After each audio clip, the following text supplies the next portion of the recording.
This story took shape through long hours of still research and deliberate concentration. Every detail has been placed here with purpose, to create a peaceful listening experience while handling these events with the weight and respect they deserve. What drives this channel is simple: to keep alive the cases that time and noise might otherwise swallow whole. There is something particular about the way a city forgets. Not the way a person forgets, gradually, softly, the edges of a memory going first, then the center. No, the way a city forgets is different. It happens all at once, or almost all at once, and it happens because something else comes along to demand attention. Something louder, something more urgent, something that bleeds more visibly across the front pages of the newspapers, that shouts more insistently from the radios left on in kitchen windows. And when a city forgets, it forgets completely. Completely enough that the thing it forgot can slip through the years like smoke through a cracked door, leaving almost nothing behind. No memorial, no reckoning, no formal accounting of what happened or how it happened or to whom. Welcome to True Crime Headquarters. This evening, we uncover 3 disturbing cases where the truth lurked far beneath a harmless surface. Now, please take a moment to settle in. Breathe slowly. Let the outside world fade. This is the story of the satyr of San Isidro, the strange, forgotten case of Francisco Antonio Laureano.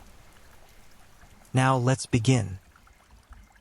In the mid-1970s, in a leafy, sun-warmed suburb north of Buenos Aires called San Isidro, a city forgot 13 women. Women who had been waiting at bus stops in the late afternoon light. Women who had been resting outdoors in the warmth of a southern summer. Women who had gone about the quiet, ordinary business of their days and had not come home. 13 women and possibly more. The city forgot them not because they were unimportant, not because what happened to them was small. It forgot them because Argentina in 1974 and 1975 was a country coming apart at its seams. Political violence was erupting across the landscape. Guerrilla groups clashed with government death squads in the streets of Buenos Aires. The government of Isabel Perón, widow of the legendary Juan Perón, was struggling to hold itself together against forces that would ultimately succeed in tearing it down. The country had larger, more visible monsters to attend to, and so the quieter monster, the one moving through the afternoon streets of San Isidro with a canvas bag over his shoulder and a .32 caliber revolver tucked inside it, went largely unnoticed by history. His name was Francisco Antonio Laureano. He was 22 years old. He sold handmade bracelets and necklaces at local markets. He was, by all outward appearances, an unremarkable young man from the northern province of Corrientes. Quiet, a little withdrawn, a craftsman who had recently started a family. His wife would later say he was a good father, a good husband, a man who loved what he did. She would say this even after the police had broken the news of what they had found inside the boot in the corner of their home. The objects inside it, rings, chains, bracelets, none of them belonged to him. This is the story of Francisco Antonio Laureano, known to those who know his name at all as El Satiro de San Isidro, the satyr of San Isidro. It is the story of a series of crimes that claimed more lives than nearly any other individual in Argentine criminal history, and yet somehow managed to slip past the awareness of an entire generation. It is a story about duality, the face a person shows the world, and the face they show only in the dark. It is a story about what happens to justice when a country's attention is pulled in too many directions at once. And it is, at its heart, a story about the women who were taken, whose names deserve at minimum to be spoken, even now, even decades later, even here. So let's begin. Please, if you enjoy listening and would like to find this channel again, you're welcome to subscribe. To understand the world that Francisco Laureano moved through, you have to understand Argentina in the early 1970s. You have to feel the particular texture of that moment. The electricity in the air, the sense of something monumental about to happen, not yet happened, still humming just beneath the surface of daily life. Juan Domingo Perón had returned from exile in 1973 after nearly 2 decades abroad. His return was met with enormous crowds, enormous emotion, and, beneath all of that, enormous tension. Argentina had changed in his absence. New factions had formed under the broad umbrella of Peronism. Left-wing groups like the Montoneros, who had once championed his return, and right-wing factions aligned with power brokers in the government itself. When Perón died in office in July 1974, the country he left behind was already fracturing along these fault lines. His third wife, Isabel Martínez de Perón, assumed the presidency, becoming one of the first female heads of state in the world, but her government was immediately beset by crises. Economic instability, runaway inflation, guerrilla violence, and the increasingly brutal activities of the far-right paramilitary group known as the AAA, or Argentine Anti-Communist Alliance, operating under the influence of her advisor José López Rega. Political killings increased dramatically throughout 1975. The word subversive had become a dangerous label to attract. People disappeared. Newspapers were careful. An ordinary crime, the kind that happened not for ideology but for something darker and harder to explain, the kind that lived inside a single, anonymous human being, tended to get crowded out. This was the country that Francisco Antonio Lorellana came of age in. He was born in 1952, some sources say 1954, in the city of Corrientes, the capital of Corrientes province in the northeastern corner of Argentina. Corrientes is a warm, humid city on the banks of the Paraná River, known for its Jesuit history, its carnival celebrations, its deeply conservative Catholic culture. It is the kind of place where the rhythms of daily life are governed as much by the church calendar as by any civic institution, where the schools affiliated with religious orders are well attended and carry genuine social weight. As a young man, Lorellana became an intern at one of these institutions, a Catholic school in Corrientes. The precise nature of this role is not fully documented in the surviving records, but he is described in subsequent accounts as having lived and worked within the school's environment, involved in some administrative or maintenance capacity. He was, by multiple accounts, illiterate, unable to read or write with any fluency. He was reportedly emotional, capable of weeping at sentimental films. He was, in the words of those who later pieced together descriptions of his personality, a man of profound contrasts, capable of warmth and tenderness in one moment and something altogether unreachable in the next. What happened in Corrientes before Lorellana left is a matter of police claim rather than established legal fact. According to investigators, Lorellana was believed to have committed a serious crime at the Catholic school, an assault on a nun, followed by her death. The police asserted this was the reason he fled Corrientes. Whether this event was ever formally investigated, whether charges were filed, whether anyone in the school community came forward, none of this is recorded with any clarity in available sources. What is clear is that between 1973 and 1974, a series of rapes and murders of women occurred in the city of Corrientes. The unknown perpetrator was nicknamed El Satiro de Corrientes by the local press. There were at least 3 killings. A young man named Horacio de Montova was eventually tried and convicted for one of these murders. In later years, his conviction would be questioned by criminologists who noted the striking similarity in method and timing to Lorellana's subsequent activities, and the fact that the attacks in Corrientes stopped precisely around the time Lorellana left the city. De Montova may have been an innocent man. We cannot be certain, but the possibility has never been resolved.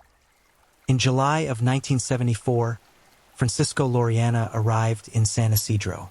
He was approximately 22 years old.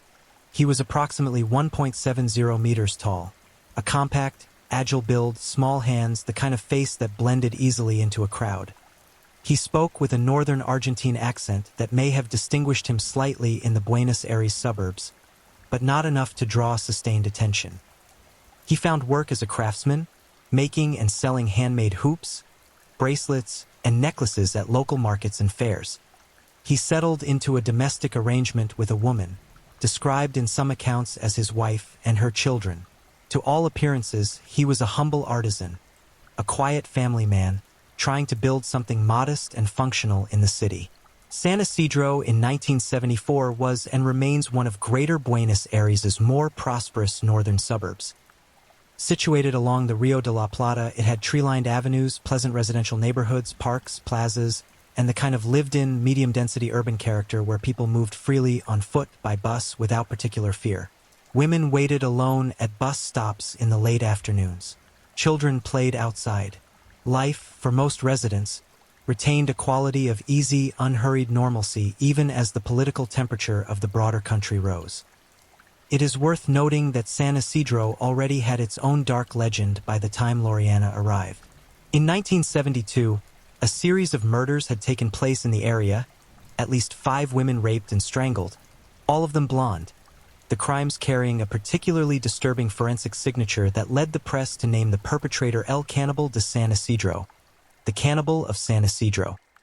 The forensic expert Osvaldo Raffo, who would later become centrally involved in the Loriana investigation, had performed autopsies on those victims as well. 24 suspects had apparently been identified and ruled out by dental comparison before the case went cold without resolution. When Loriana arrived 2 years later, the cannibal case was still unsolved. Journalists would eventually wonder whether the 2 sets of crimes shared an author. The question, as we will examine, has never been definitively answered, though the evidence in either direction remains slim, and most modern criminologists believe the cases to be separate. What we do know is that, beginning in the second half of 1974, women in San Isidro began to disappear and die. The pattern, when investigators eventually pieced it together, showed a chilling consistency. The attacks occurred most frequently on Wednesdays and Thursdays, most often near 6 o'clock in the evening, that particular hour of the southern day when the light is beginning to soften and lengthen, when people are heading home, when the streets hold a kind of ordinary bustle that makes it easy to move unnoticed. The victims were predominantly women, some older, some young, who were alone, waiting for a bus, resting outdoors, walking through a relatively isolated area. The assaults were sudden and decisive, suggesting planning, observation, a careful selection of the moment. Afterwards, he would take something, a ring, a bracelet, a chain, small, personal things, the kind that women wear close to the skin, the kind that carry the warmth of a body even after they are removed. He kept these objects in a boot at home. He did not sell them. He did not trade them or discard them. He kept them, and sometimes, this is perhaps the most quietly disturbing detail in the entire case, he would return to the location where the crime had occurred weeks later and simply stand there, as if visiting something, as though the place itself held something he needed to be near. Before leaving his home to go out, on at least one documented occasion, Loriana told his wife and the children, "Don't let the kids outside.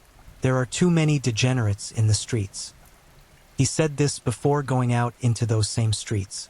He said it, apparently, without irony. At home, he was one thing. Outside, moving through San Isidro with his canvas bag and his quiet, agile steps, he was something else entirely.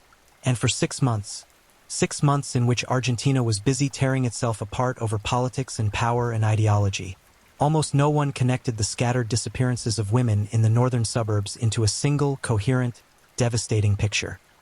Almost no one, but not quite no one. That would change. There is a particular kind of blindness that overtakes institutions when the world outside them demands too much attention. It is not malicious, exactly. It is more like a triage, the urgent displacing the important, the loud drowning out the quiet. In Argentina in 1974 and 1975, the political noise was almost deafening. Bombs detonated in Buenos Aires. Paramilitary operatives moved through the night. The government was openly combating guerrilla factions with military force. Newspapers were consumed by the deteriorating relationship between Isabel Perón's administration and the Montoneros, by economic chaos, by the specter of political disappearances. A forensic investigator named Osvaldo Raffo, working in the Buenos Aires metropolitan area, was one of the few individuals whose professional view remained trained, in this period, on a smaller and quieter horror unfolding in the suburbs of San Isidro. Raffo was a pathologist, a forensic specialist of considerable experience and reputation. As the bodies of women began to surface in and around San Isidro, in vacant lots, in isolated corners of otherwise unremarkable residential neighborhoods, It was Raffo who began to observe the consistency of what he was seeing. The method of killing varied. Some victims had been strangled. Others showed wounds consistent with a firearm, specifically the small, round entry typical of a .32 caliber revolver. But the surrounding circumstances shared a notable uniformity. The victims were found in outdoor or semi-outdoor locations. The attacks appeared to have occurred in late afternoon. Personal belongings, specifically small jewelry items, were missing from the bodies, and in every case, there were signs that the victim had been followed or observed before the encounter, suggesting a degree of premeditation rather than pure opportunism. Raffo became convinced that the deaths were the work of a single individual. This was not, in the Argentina of 1975, a straightforward conclusion to act upon. Police precincts in the Buenos Aires suburbs were not operating with centralized case coordination systems. There was no shared database of crime reports, no standardized protocol for identifying and connecting cases across jurisdictional boundaries. Each precinct handled its own cases. When a woman's body was found in one area, the local officers filed their report, conducted their interviews, and if no immediate suspect presented themselves, the case moved to the back of the pile. The connection to a similar case in a neighboring precinct, investigated by different officers, was not automatically or even usually made. This fragmentation is a structural explanation for why the killings continued for as long as they did. It is not, on its own, a complete explanation because there was also the matter of deliberate institutional caution. Multiple sources indicate that Argentine authorities at this time were reluctant to publicize information about ongoing crime investigations in ways that might create public unrest. Isabel Perón's government had placed considerable emphasis on maintaining the appearance of social stability even as the country's actual stability eroded rapidly, creating widespread alarm about an active serial killer in a suburban neighborhood, causing women to be afraid, causing residents to question the security of their daily routines, was something the authorities appeared to weigh carefully against the value of open public communication. And so the killings continued. Wednesday, Thursday, around 6 o'clock, a woman gone and then another. Within the community of San Isidro, fear was accumulating, even without official confirmation of what was happening. Mothers walked their children differently. Women changed their routes or their hours. The bus stops, particularly isolated ones, particularly those near areas of reduced foot traffic, began to feel different as the months went on. There is a social texture to this kind of gathering fear in a neighborhood, and it does not require formal announcement to spread. People talk. Women warn each other. The shape of a community's daily life bends quietly around an acknowledged but unnamed danger. Meanwhile, Loriana continued to sell his handmade jewelry at local markets and fairs. He was present in the community not just as a resident but as a commercial participant, someone who interacted with neighbors, with customers, with the ordinary social fabric of the suburb. He was described by those who encountered him as reserved, not particularly talkative, but not hostile or alarming. A craftsman, family man. He was the sort of person you saw and registered and then forgot because there was nothing about him that asked to be remembered. At home, in the boots stored in his house, the collection grew. The escalation became impossible to ignore after a particular incident in which, following one of the attacks, a witness saw a man fleeing across the rooftop of a house. Loriana, for it was almost certainly him, turned and fired at the witness. The shot did not connect. The witness was physically unharmed. But the incident produced something critical, a first-hand physical description of the assailant. The witness cooperated with investigators, and a composite sketch was developed and circulated. The identikit, as such sketches were commonly called in Argentina, showed a young man of compact build, with particular features that were striking enough to be recognizable if you knew what you were looking for.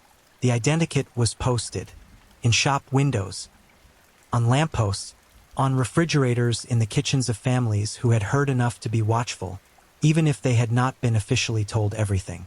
The image moved through the community in the quiet, informal way that information moves through neighborhoods when the official channels have not provided enough. On September 24, 1974, in a case that would become separately devastating, An 8-year-old girl named Ana Maria Rivarola was killed inside the San Marcelo school in the northern Buenos Aires area. She had been assaulted and strangled. The killer was never definitively identified. Loriana was among those investigated as a possible suspect, given the proximity and time to his arrival in the city, and because the manner of the attack bore certain similarities to the other crimes being attributed to the unknown perpetrator. Whether Loriana was responsible for this particular death remains unresolved. The official investigation produced no confirmed suspect. The weight of these accumulated events, the patterned killings, the composite sketch, the unresolved death of a child, the mounting evidence of a single methodical actor, was beginning to concentrate. Raffo continued pressing his view that one person was responsible. Police patrols in San Isidro were increased. Officers began actively circulating the identikit among their ranks, briefing patrol units to watch for someone matching the description, particularly on Wednesdays and Thursdays as the afternoon light began to fade. The city of San Isidro was holding its breath. The investigation was slow, fragmented, under-resourced, conducted against the backdrop of a country whose political convulsions were consuming every available unit of institutional attention. But it was moving. And as January of 1975 gave way to February, the composite image of a young man from Corrientes with small hands and a canvas bag over his shoulder was becoming increasingly familiar to the people of San Isidro. They just did not yet have a name to put to the face. What they had was a pattern, and a growing, unspoken understanding that Wednesday evenings, just before dark, were not a safe time to be alone. February of 1975 was a complicated month in Argentina. Operation Independence had begun the previous week in the northern province of Tucumán, a military campaign authorized by Isabel Perón's government to confront guerrilla insurgency. Political violence continued in Buenos Aires. The newspapers were dense with the language of emergency, of confrontation, of a country at war with itself in ways both declared and undeclared. The suburbs of Greater Buenos Aires, San Isidro, Vicente López, the tree-lined neighborhoods along the Rio de la Plata, continued their daily routines as best they could, insulated from the worst of the political violence but quietly aware that Argentina's social fabric was strained in ways that felt new and troubling. On Thursday, February 27, 1975, Francisco Antonio Loriana left his home. It was, by all accounts he may have had in his own mind, an ordinary departure. He carried his canvas bag as he usually did. He wore clothes that were unremarkable. Jeans, sneakers, the casual uniform of a working-class young man going about his day. He may have intended to sell jewelry. He may have intended something else entirely. What he did not know, could not have known, was that a small 8-year-old girl living in the neighborhood had seen his face before, not in person but in print. The identikit her family had clipped and fixed to the front of their kitchen refrigerator. Children, it turns out, pay more attention than adults sometimes assume. The girl saw Loriana on the street. She studied him the way children study something that feels important but that they cannot yet fully articulate. Then she went to her mother. She said, with the direct clarity that children can sometimes manage when adults are still circling a thing, "He looks like the man on the paper." Her mother did not panic visibly. She did not alert Loriana. She kept her composure, and this was, in retrospect, an act of extraordinary presence of mind, and pretended to be calling her husband. Instead, she contacted the authorities. Loriana, it appears, noticed the woman on the telephone. He may have suspected something, or may have simply felt the ordinary wariness of a man who has spent months moving in public with a secret. He smiled at the girl and the mother. He walked away. He walked several blocks from that spot before the police found him. 2 officers approached him on the street. The description matched the identikit closely enough that they had reason to bring him in for questioning. They asked him to accompany them. It was the kind of request that, in ordinary circumstances, an ordinary person might comply with, perhaps with irritation, perhaps with protest, but ultimately without violence. Loriana was not in ordinary circumstances, and he made a choice. He reached into the canvas bag he carried. He produced a firearm, and he opened fire on the officers. A chase began. Loriana ran. He was shot in the shoulder during the exchange of gunfire, a wound serious enough to slow him but not to stop him. He moved through the streets of San Isidro, bleeding, still armed, pursued. The wound was significant. The blood loss was real. But the will to escape, the refusal to stop, the refusal to submit, was apparently stronger than the body's signals. He found a property with a large enclosed yard. A mansion, by some accounts, with a henhouse or chicken coop at the rear. He pushed inside. He hid. He was there for some time. Long enough that, in that small dark space with the wounded shoulder and the sound of police searching nearby, the compulsion that investigators would later describe as both pathological and consistent, the inability to be still in the presence of living things, apparently did not leave him even in this moment. 2 hens in the coop were found dead afterward. Whether they were killed by Loriana, trying to silence them before they drew attention, or whether the police killed them during the subsequent confrontation, was never determined with certainty. But the investigators who examined the scene noted the detail with a kind of grim recognition. Even here, even now, the homeowner's dog found him. More precisely, the dog directed its owner's attention to the coop, marking the location the way trained animals do, persistent, insistent, impossible to ignore. The owner alerted the police. Officers converged on the henhouse. Loriana, wounded and cornered, did not surrender. He fired again. The officers, by their own subsequent account, had no viable alternative. They returned fire. Francisco Antonio Loriana was shot multiple times. He died there, in the henhouse, on February 27, 1975. He was 22 or 23 years old, depending on which record of his birth is taken as accurate. He had never been formally questioned about the murders. He had never been charged. He had never stood before a judge or offered any account of his actions, his motivations, the interior logic, if there was one, of what he had done. The authorities, in the immediate aftermath, were explicit about what this cost them. They had wanted to interrogate him. They had wanted to understand. They had wanted the kind of answers that a criminal prosecution and the process that surrounds it might have yielded. He had made that impossible. When the police searched his home, they found the boot. Inside it were the accumulated objects of 6 months of crime: rings, chains, bracelets, small personal items of the kind women wear against the skin, the kind that are intimate in the way that only things held close to the body can be. The items were cross-referenced against the belongings of missing women, against the inventories of victims' families. The connections were clear enough to confirm what investigators had suspected. When Loriana's wife was informed, when the officers came to tell her what they had found, what they believed her husband had been, what was inside the boot in their home, she said the words that have been cited in every subsequent account of this case: "There must have been a mistake. My husband could not have done all that. He was a good father, a good husband, a craftsman who loved what he did." She said this, and whether she meant it, whether she had any suspicion she was suppressing, whether she was a woman in genuine shock or a woman in desperate self-protection, is something that history has not recorded. She was never charged with anything. She was never publicly identified beyond the role of Loriana's domestic partner. She disappears from the record almost immediately after that statement. And Argentina, reeling from its political convulsions, busy with its much louder catastrophes, barely noticed any of it.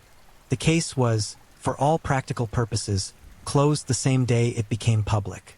No trial, no testimony, no complete accounting of the victims' names, no formal memorial. A man had been identified as a serial killer by the physical evidence in his possession after his death in a shootout, and the case was considered resolved. The newspapers moved on within days. The television, if it covered the story at all, gave it minimal time.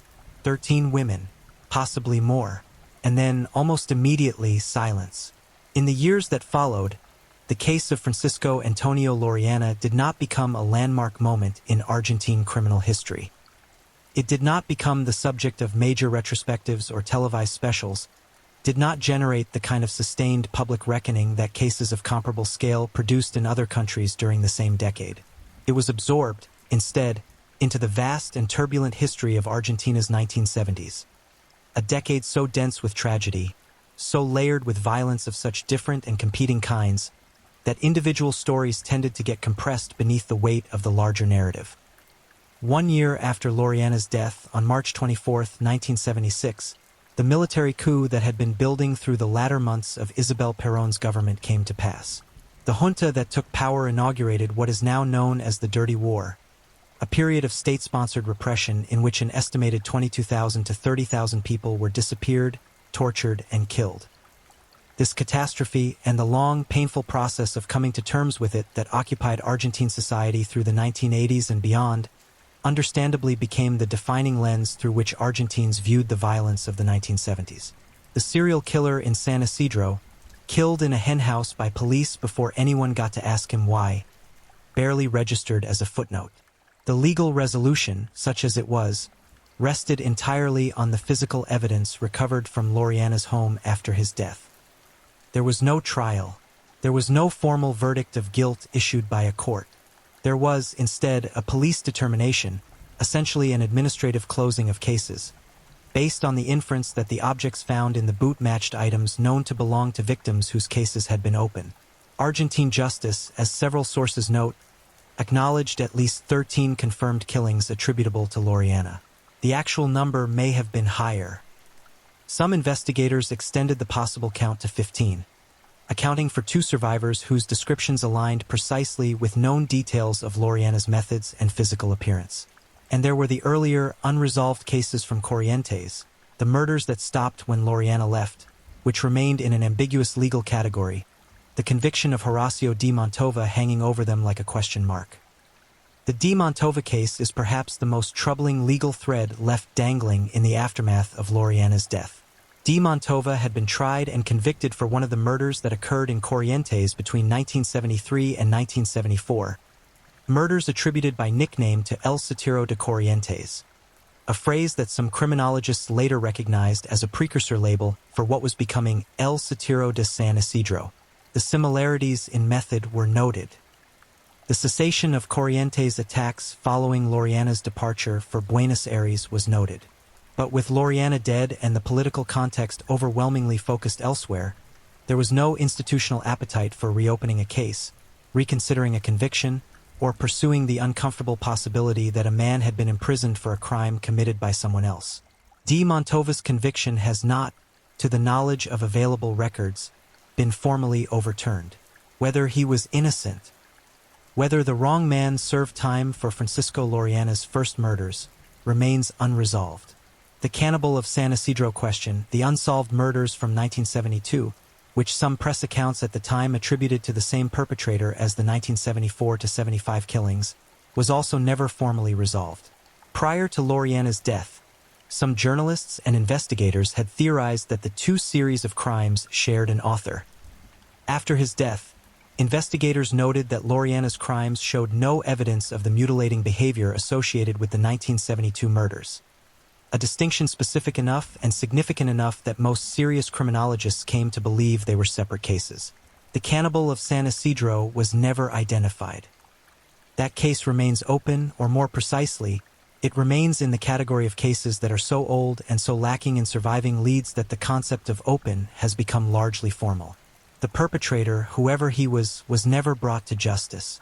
For the victims of Francisco Loriana, the 13 confirmed dead, the 2 who survived, the families who received no formal process, no testimony, no explanation, no day in court. The resolution was as incomplete as it is possible for a resolution to be. What they received was the knowledge that the man believed responsible was dead. They received the cold accounting of investigators who matched objects in a boot to names in files. They received, eventually, the occasional mention in the small body of writing that has accumulated around this case in the years since. They did not receive what trials, however flawed, are intended to provide: a structured, public, accountable examination of what happened and why. The why, in this case, remains a permanent absence. Loriana never spoke. He never confessed, never explained, never submitted to the psychological examination that might have illuminated the interior architecture of what he was. Forensic expert Osvaldo Raffo, whose contribution to the investigation had been central, whose persistence in recognizing the pattern had been genuinely significant, could only work with the external evidence. The internal logic, the formative experiences, the precise nature of whatever drove Loriana out into those Wednesday and Thursday evenings, these are gone with him. What the subsequent decades have produced, gradually, is a small but growing body of recognition. Argentine true crime podcasts discovered the case and began examining it more seriously in the early decades of the 21st century. Programs like Perfil Criminal devoted episodes to El Satiro de San Isidro. Writers and journalists produced retrospective pieces acknowledging that this was, in terms of victim count, among the most significant criminal cases in Argentine history, and yet one of the least examined. The descriptor that appears most consistently in these modern accounts is one that serves as both summary and indictment. He passed almost unnoticed in life. A craftsman at a market stall, a quiet family man, the sort of face that disappeared in a crowd. Almost unnoticed in death. A brief report in newspapers too busy covering coups and guerrillas to stay long with the story of 13 women and a young man from Corrientes who kept their rings in a boot. Almost unnoticed in the decades that followed, when Argentina's full reckoning with the violence of the 1970s was so focused on state violence. Rightfully, necessarily, given its enormous scale. That private criminal violence of this kind was left to a kind of secondary tier of historical attention. And yet the case poses questions that have not lost their urgency simply because they were neglected for so long. How many deaths might have been prevented if the institutional structures for connecting cases across precincts had existed? If the decision to withhold information about a potential serial killer in order to maintain social calm had been evaluated differently? If the names of missing women had been more actively cross-referenced, more publicly acknowledged? These are questions about systems, about the relationship between institutions and the communities they are supposed to protect. They are questions that did not begin and did not end with Francisco Loriana. They are questions Argentina was forced to examine in very different ways in the years following the military coup, and then again during the long process of democratic reconstruction. But they apply here, too, in this quieter context. There are also questions about the individual survivors, the two women believed to have survived encounters with Loriana, whose testimonies helped establish his physical profile and whose identities have been largely protected in the historical record. What became of them? What did the years of silence around the case mean for their ability to find whatever form of acknowledgement, or closure, or simply recognition they may have needed? These are questions the historical record does not answer. What remains, when you sit with this case long enough, is a portrait of a particular kind of obscurity. The kind that settles over things not because they are unimportant, but because the moment that produced them was too cluttered with other things to give them the attention they deserved. 13 women, at minimum, died in the afternoon streets of San Isidro. They went to bus stops and vacant lots and sunny outdoor spaces and did not come home. A young man collected small pieces of their lives and kept them in a boot and told his children not to go outside because there were too many degenerates. And then a dog found him in a henhouse, and the police came, and it ended. No trial, no testimony, no explanation that the victims' families could sit across from and hear and respond to. A boot full of rings. A question permanently open where an answer should be. The city of San Isidro grew and changed in the following decades, as cities do. New buildings went up. Streets were renamed and repaved. Generations moved through who had no memory of what had happened on those Wednesday and Thursday evenings in 1974 and 1975. The bus stops became just bus stops again. The afternoon light became just afternoon light. But somewhere in the Argentine criminal archives, in faded police reports and forensic logs and the records of an investigation conducted under enormous political pressure in a country coming apart, the case of Francisco Antonio Loriana, El Satiro de San Isidro, sits, officially resolved, functionally forgotten, and full, still, of the specific gravity that comes from knowing that the truth of what happened was never fully spoken aloud in any room that had the legal and moral authority to receive it. 13 women, possibly more. Their names deserve to be remembered, even if history did not always insist on it. That, at least, is something we can choose to do differently now. If you're new here, welcome to the channel, where we dive into true crime stories with calmness and respect. A special shout out to my amazing subscribers who've been with me from the start. Thank you for your incredible support. If you're still with me, drop a comment. Let me know where you're tuning in from and what time it is in your part of the world. Or just say hello so I know you're still here. And if you haven't already, make sure to like this video and hit subscribe so you won't miss any of our upcoming true crime stories perfect for winding down. Now, let's move on to our second story. Story 2. The House on Morehouse Street. The true story of David and Catherine Burney. Think for a moment about the last ordinary thing you did today. Maybe you stopped at a petrol station and made small talk with someone at the next pump. Maybe a stranger offered to help you carry something heavy up a flight of stairs. Maybe a car slowed beside you on a long walk home, and the driver asked, very politely, whether you needed a lift. Small moments. Moments so routine they barely register in the memory before the day moves on and takes them with it. That is the quality of the ordinary that we rarely stop to examine. How much of our daily safety rests not on locked doors or alarm systems or the reassurance of a well-lit street, but on the basic assumption that the people around us mean us no harm. It is a reasonable assumption. It has always been reasonable. The world does not, as a statistical matter, contain many people who intend you damage. And so we extend trust constantly and unconsciously, the way we breathe, not because we have decided to, but because stopping would require more effort than we can sustain across the length of a day. Most of the time, that trust is repaid without incident. And then there is the fraction of a percent, the vanishingly small remainder, where it is not. What makes this story different from many others told in this space is not only the nature of what happened, though what happened was devastating enough. It is the mechanism of it, the specific, calculated way it worked. Because the thing that made the house at 3 Morehouse Street accessible to its victims, the thing that kept the door open, so to speak, was not brute force, not initially. It was the presence of a woman in the front seat of the car. A friendly-seeming couple. 2 people sitting together as couples do, offering something entirely reasonable. A lift home, a discounted set of tires, a hand with petrol on a quiet highway. We are conditioned, across a lifetime of social learning, to read couples as safe. A man alone on a quiet road triggers something ancient and involuntary in the brain. A man and a woman together, an ordinary pair, chatting and smiling, does not. That reading, that instinctive assessment is not wrong. It is calibrated for the world as it usually is. But it was calibrated without accounting for what Perth, Western Australia, encountered across 5 weeks in the spring of 1986.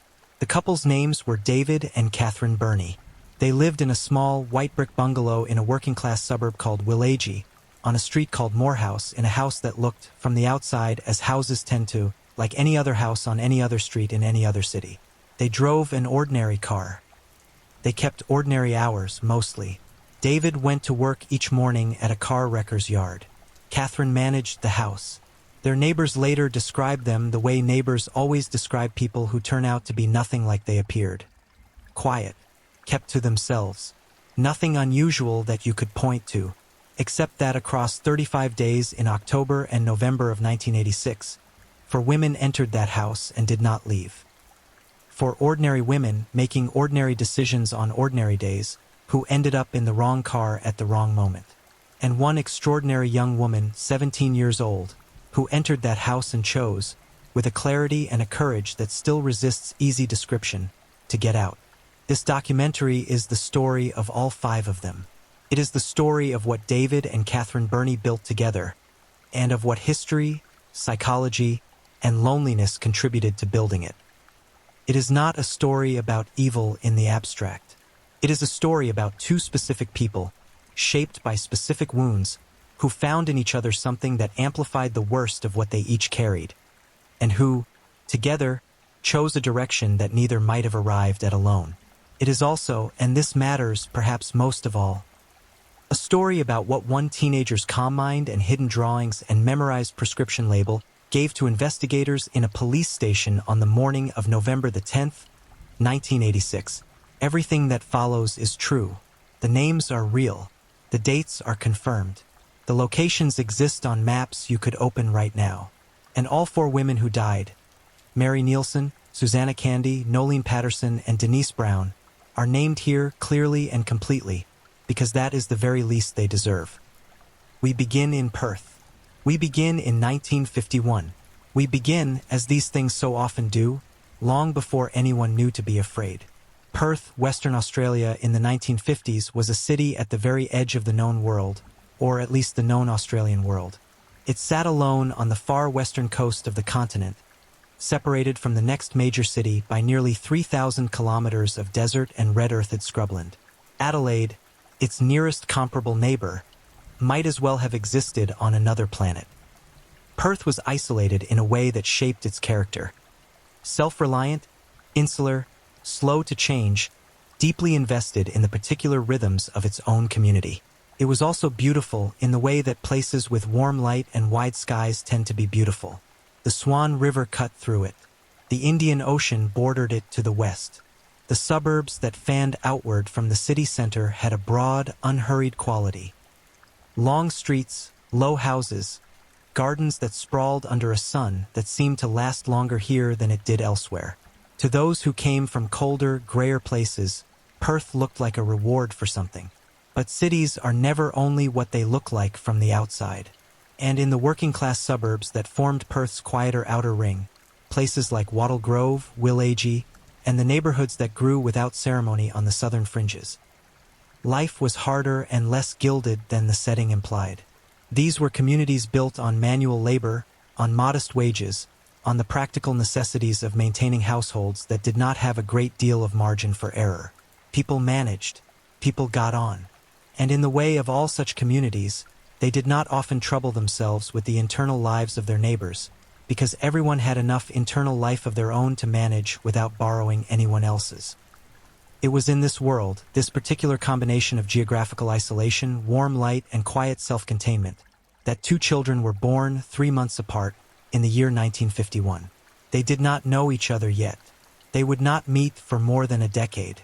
But the lives they were born into would shape them in ways that would eventually find each other with a precision that, in retrospect, feels almost inevitable. Almost. That word deserves its qualifier, because nothing is ever truly inevitable until it has happened. David John Burney was the eldest of 5 children in a family that the community around it seemed to remember with a particular, exhausted discomfort.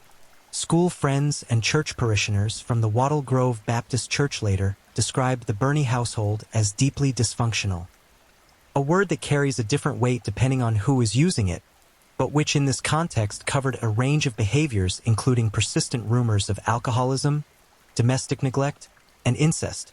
The family did not sit down to shared meals. David's mother cooked infrequently, if at all. David's father, a small, increasingly handicapped man, was largely absent in the ways that mattered most to children. The older children were expected to look after the younger ones. David, as the eldest, bore more of this than any of them. There is something specific about the childhood of a child who is made responsible for others before anyone has ever been responsible for him. A kind of inverted order, a deprivation of the ordinary sequence of being cared for before being asked to care, that tends to leave a mark that is not always visible on the surface but never fully disappears beneath it. David was remembered by those who knew him during those years as restless, intelligent in an unfocused and erratic way, prone to the specific kind of cruelty that takes root in children who have not been shown its alternative. He could also, even then, be disarmingly persuasive when he chose to, quick to read a room, capable of warmth when warmth served a purpose. These two qualities, the cruelty and the charm, existed in him simultaneously and never resolved into something coherent. By the early 1960s, the family had moved to a new suburb on Perth's outer ring. It was here, through the ordinary social machinery of mutual friends and shared neighborhood geography, that a 12-year-old David Burney would encounter a girl named Catherine Harrison. She was the same age. She was, in her own particular way, as damaged and as searching as he was. Before we arrive at their meeting, though, we need to understand what she was already carrying when it happened. At 15, David left school to pursue an apprenticeship at Ascot Racecourse in Perth, working under a trainer named Eric Parnham. The period was brief and troubled. He was known during his time there for mistreating the horses in his care, a detail that registers differently in retrospect than it might have at the time. He was also developing patterns of behavior that had already tipped into criminal territory. One night, wearing only stockings pulled over his head, he broke into the room of an elderly woman at his boarding house and attempted to assault her. He was not yet 16 years old.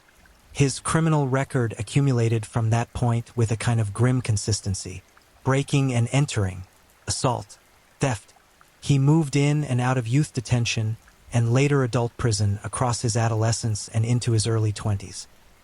He was also, by accounts from those who knew him during this period, genuinely charming when it suited him. Quick-talking, energetic, capable of making a person feel, briefly and specifically, that he was attending only to them. This combination, the surface warmth, the accumulating record beneath, is not unusual in people whose early lives have provided every reason to develop social intelligence while withholding any reason to apply it honestly. Catherine Harrison arrived in the world on the 23rd of May, 1951, and Loss arrived almost simultaneously. When Catherine was 2 years old, her mother, Doreen, died in childbirth. The infant Doreen had been trying to bring into the world died 2 days after her.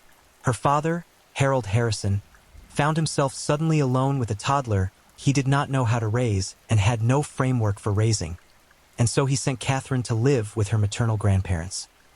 The household she entered was not cruel in any easily documentable sense, but it was isolating in a way that is difficult to fully imagine for a small child who was already, at 2 years old, navigating the loss of her mother without the language to name what she had lost. Her grandmother did not allow other children into the house. The neighboring parents, in turn, did not allow their children to play with Catherine. She grew up in a sustained bubble of near silence, watched over by people who kept her physically safe in the narrowest sense while providing almost no social or emotional scaffold for the person who was growing inside that silence. Those who knew her during her early primary school years remembered a child who did not smile. Not in the defiant, theatrical way that some children withhold smiles as a form of communication, but in the quieter, more permanent way that suggests a child who has stopped expecting joy to arrive and has adjusted her expectations accordingly. She was watchful. She was contained. She was waiting for something, though she could not have named what it was or how she would recognize it when it came. When Catherine was 10 years old, following a dispute within the family, Harold Harrison regained custody of her. She moved back to Perth to live with her father. It was there, in those early years of the 1960s, through mutual connections in the new neighborhood, that Catherine Harrison met David Burney. The accounts of their first meeting are consistent in their essential details. Both were approximately 12 years old. The meeting happened through friends in the suburb, and Catherine's response to David was immediate and total. He was everything the world had withheld from her. He was energetic. He was reckless. He was confident in a way that required no external validation to sustain itself, a quality that tends to be magnetic to people who have received almost no validation themselves. He paid attention to her. He chose her. And for a child who had spent the better part of a decade feeling unchosen, by her father, by the neighborhood children, by the grandmother who kept her safe but not warm, being chosen by David Burney must have felt like stepping into sunlight after a very long time indoors. Her father, Harold, could see exactly what it was. He pleaded with Catherine on multiple occasions, across the years that followed, to end the relationship. David had a juvenile criminal record. Catherine was already getting into trouble with the police as a direct result of their association. Harold could read the direction of travel with a clarity that was available to everyone except the one person who needed it most. Catherine could not hear him or would not. The distinction between those two possibilities matters, and it is a distinction that would continue to matter for decades. In June of 1969, both David and Catherine appeared before the Perth Police Court on 11 charges of breaking and entering, specifically, the theft of goods worth approximately $3,000, including a safe stolen from a local drive-in cinema. The charges resulted in prison time for David and a critical turning point for Catherine, one that would look, for many years, like a rescue. Encouraged by a parole officer who saw something in her worth the effort, Catherine began working as a housekeeper for a family in Fremantle named the McLaughlins. She was diligent. She was reliable. She was, in the observation of people who knew her during this period, genuinely capable of building something stable. On her 21st birthday, May 31st, 1972, she married Donald McLaughlin, a son of the family she had worked for. Over the years that followed, Catherine and Donald had 7 children together. Their firstborn, a son, was struck and killed by a car in the family driveway while still an infant. Catherine saw it happen. That grief settled into her without resolution, the kind of loss that does not metabolize cleanly, that stays somewhere in the body and waits. The marriage was not, by outward measures, an unhappy one. It was stable, decent, and quiet. Everything that Catherine's childhood had not been.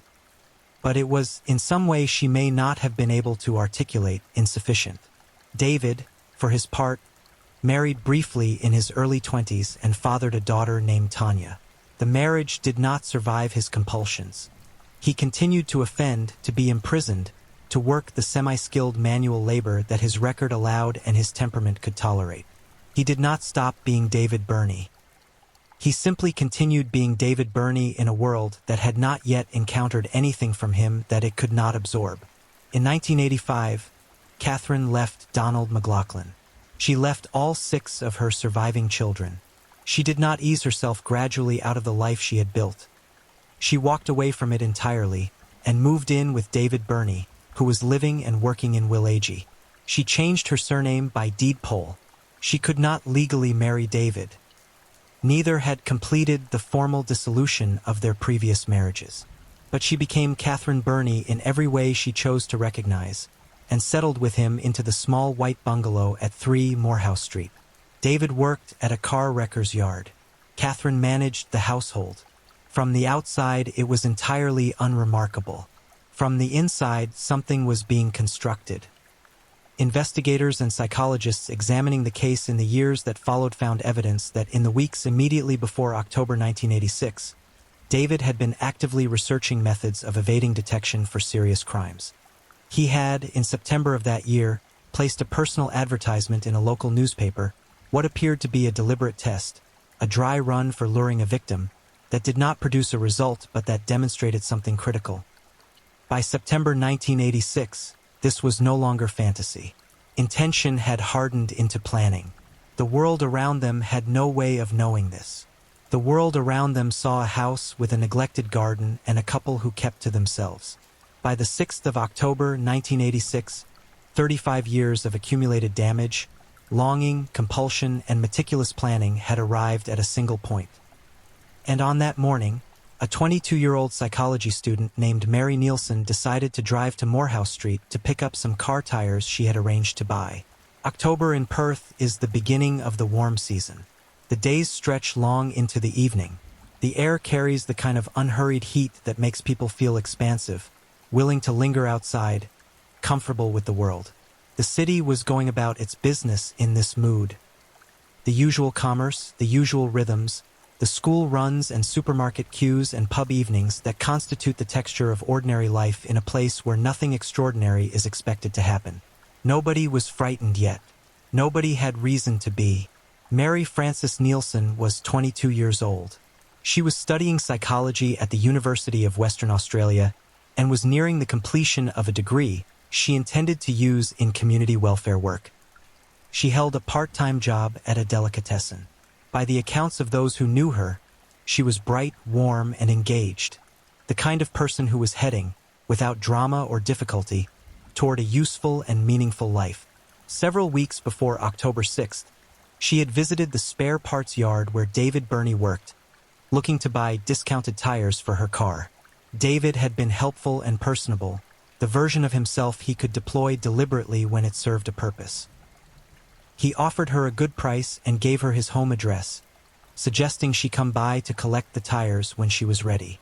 On the 6th of October, 1986, Mary Nielsen drove to 3 Morehouse Street to collect them. She arrived to find both David and Catherine at home. The moment she stepped through the door, it closed behind her. A knife appeared. She was restrained and chained to the bed in the small back bedroom. a room whose walls had been fitted with mirrors, positioned deliberately so that every angle of the bed was visible from every point in the room. The mirrors were not incidental. The room had been prepared. Catherine was present throughout. She watched. She participated. This is not a detail to move past quickly, because it is central to understanding what the Bernies had constructed together. Catherine was not a reluctant bystander or a frightened witness. She was, by every piece of evidence gathered afterward, an active participant who had helped plan what was happening and who engaged with it with deliberate attention. That same evening, Mary was driven to Gleneagles National Park, remote bushland near Albany Highway in Bedfordale, south of Perth, where the trees were dense and the ground was soft and the world felt very far away. She was strangled there with a nylon cord. She was buried in a shallow grave. The couple drove back to Willagee. Mary's car was disposed of near police headquarters in Perth. Then they went home. Mary Nielsen would have graduated from the University of Western Australia the following year. Her degree was awarded to her posthumously. 2 weeks passed. 14 days of ordinary Perth life during which the couple at 3 Morehouse Street maintained their routines. David to work at the wrecking yard, Catherine to the house. And the only people who knew what had happened in that back bedroom were the 2 people who had made it happen. On approximately the 20th of October, 15-year-old Susanna Candy was hitchhiking along Stirling Highway in the suburb of Claremont. Hitchhiking was common in Perth in the mid-1980s, one of those practices that feels reckless in retrospect but was, at the time, simply a thing that young people did to get from one place to another without ceremony or much thought. Susanna was a high school student from Nedlands, 15 years old, living the particular life of a teenager who has not yet accumulated the specific experiences that make a person cautious about ordinary things. The Bernies' car slowed beside her. Catherine was visible in the front passenger seat. This detail requires pausing on because it was the mechanism, perhaps the central mechanism of what the Bernies had constructed. A car with a woman in the passenger seat registers differently in the threat assessment part of the brain than a car with a lone male driver. The Bernies understood this, or had arrived at this understanding through whatever process produced their method. The woman in the front seat was not incidental to the plan. She was a structural component of it. Susanna Candy saw a couple in a car and got in. Once the doors were closed, the knife appeared. She was taken to Morehouse Street. Before anything else, the Bernies forced Susanna to write letters to her family, a calculated, practical cruelty designed to delay the alarm. The letters told Susanna's parents that she was fine, that she had decided to go away for a while, that they should not worry. Her parents received them. They waited. The delay created was precisely what the Bernies needed. When David eventually attempted to end Susanna's life, she resisted with a ferocity that physically surprised him. There is something terrible and also, in its way, significant in that detail, the way a 15-year-old body fought with everything it had. He was unable to proceed without sedation. Sleeping pills were forced on her. Then David turned to Catherine. He handed her a length of rope. He told her, according to Catherine's own later account, to prove her love for him by killing the girl herself. Catherine did not hesitate. She pulled the rope tight. She said afterward that she felt nothing doing it, that she had been prepared, that she understood what the arrangement required of her. Susanna Candy was 15 years old. She was buried near Mary Nielsen in the Gleneagles forest. Not quite 2 weeks later, 31-year-old Nolene Patterson was driving home from her job as bar manager at the Nedlands Golf Club. It was late at night. Her car ran out of petrol on Canning Highway and she pulled to the side of the road, which is what any reasonable person does in that situation. She waited beside her car for someone to stop. The Bernies' car stopped. According to some accounts, the 3 had a prior social acquaintance. The couple had apparently assisted Nolene with a home renovation project some weeks earlier, which would have made their appearance on Canning Highway, and the help they offered, feel entirely natural and safe. She got into the car. The knife appeared. She was taken to Morehouse Street, to the back bedroom, chained to the bed. The established pattern had begun again. But David did not kill her that night. He kept her for 3 days. This deviation, the extension of Nolene Patterson's presence in the house beyond what the previous pattern had established, has been examined extensively by criminologists and psychologists in the decades since. Something in his response to her was different, whether it was her age closer to his own than the others had been, whether it was something in her manner, her voice, some quality that touched something in him that the others had not reached. The precise reason cannot be known. What can be known is that Catherine noticed immediately, and that what Catherine felt in response was something recognizable at its core as jealousy. Her entire emotional world was organized around David Burney. Her sense of self, her purpose, her safety, all of it ran through the single channel of her attachment to him. The idea that this attachment might be compromised, that David's attention might settle elsewhere, even in this context, was intolerable to her in a way that overrode everything else. She issued an ultimatum.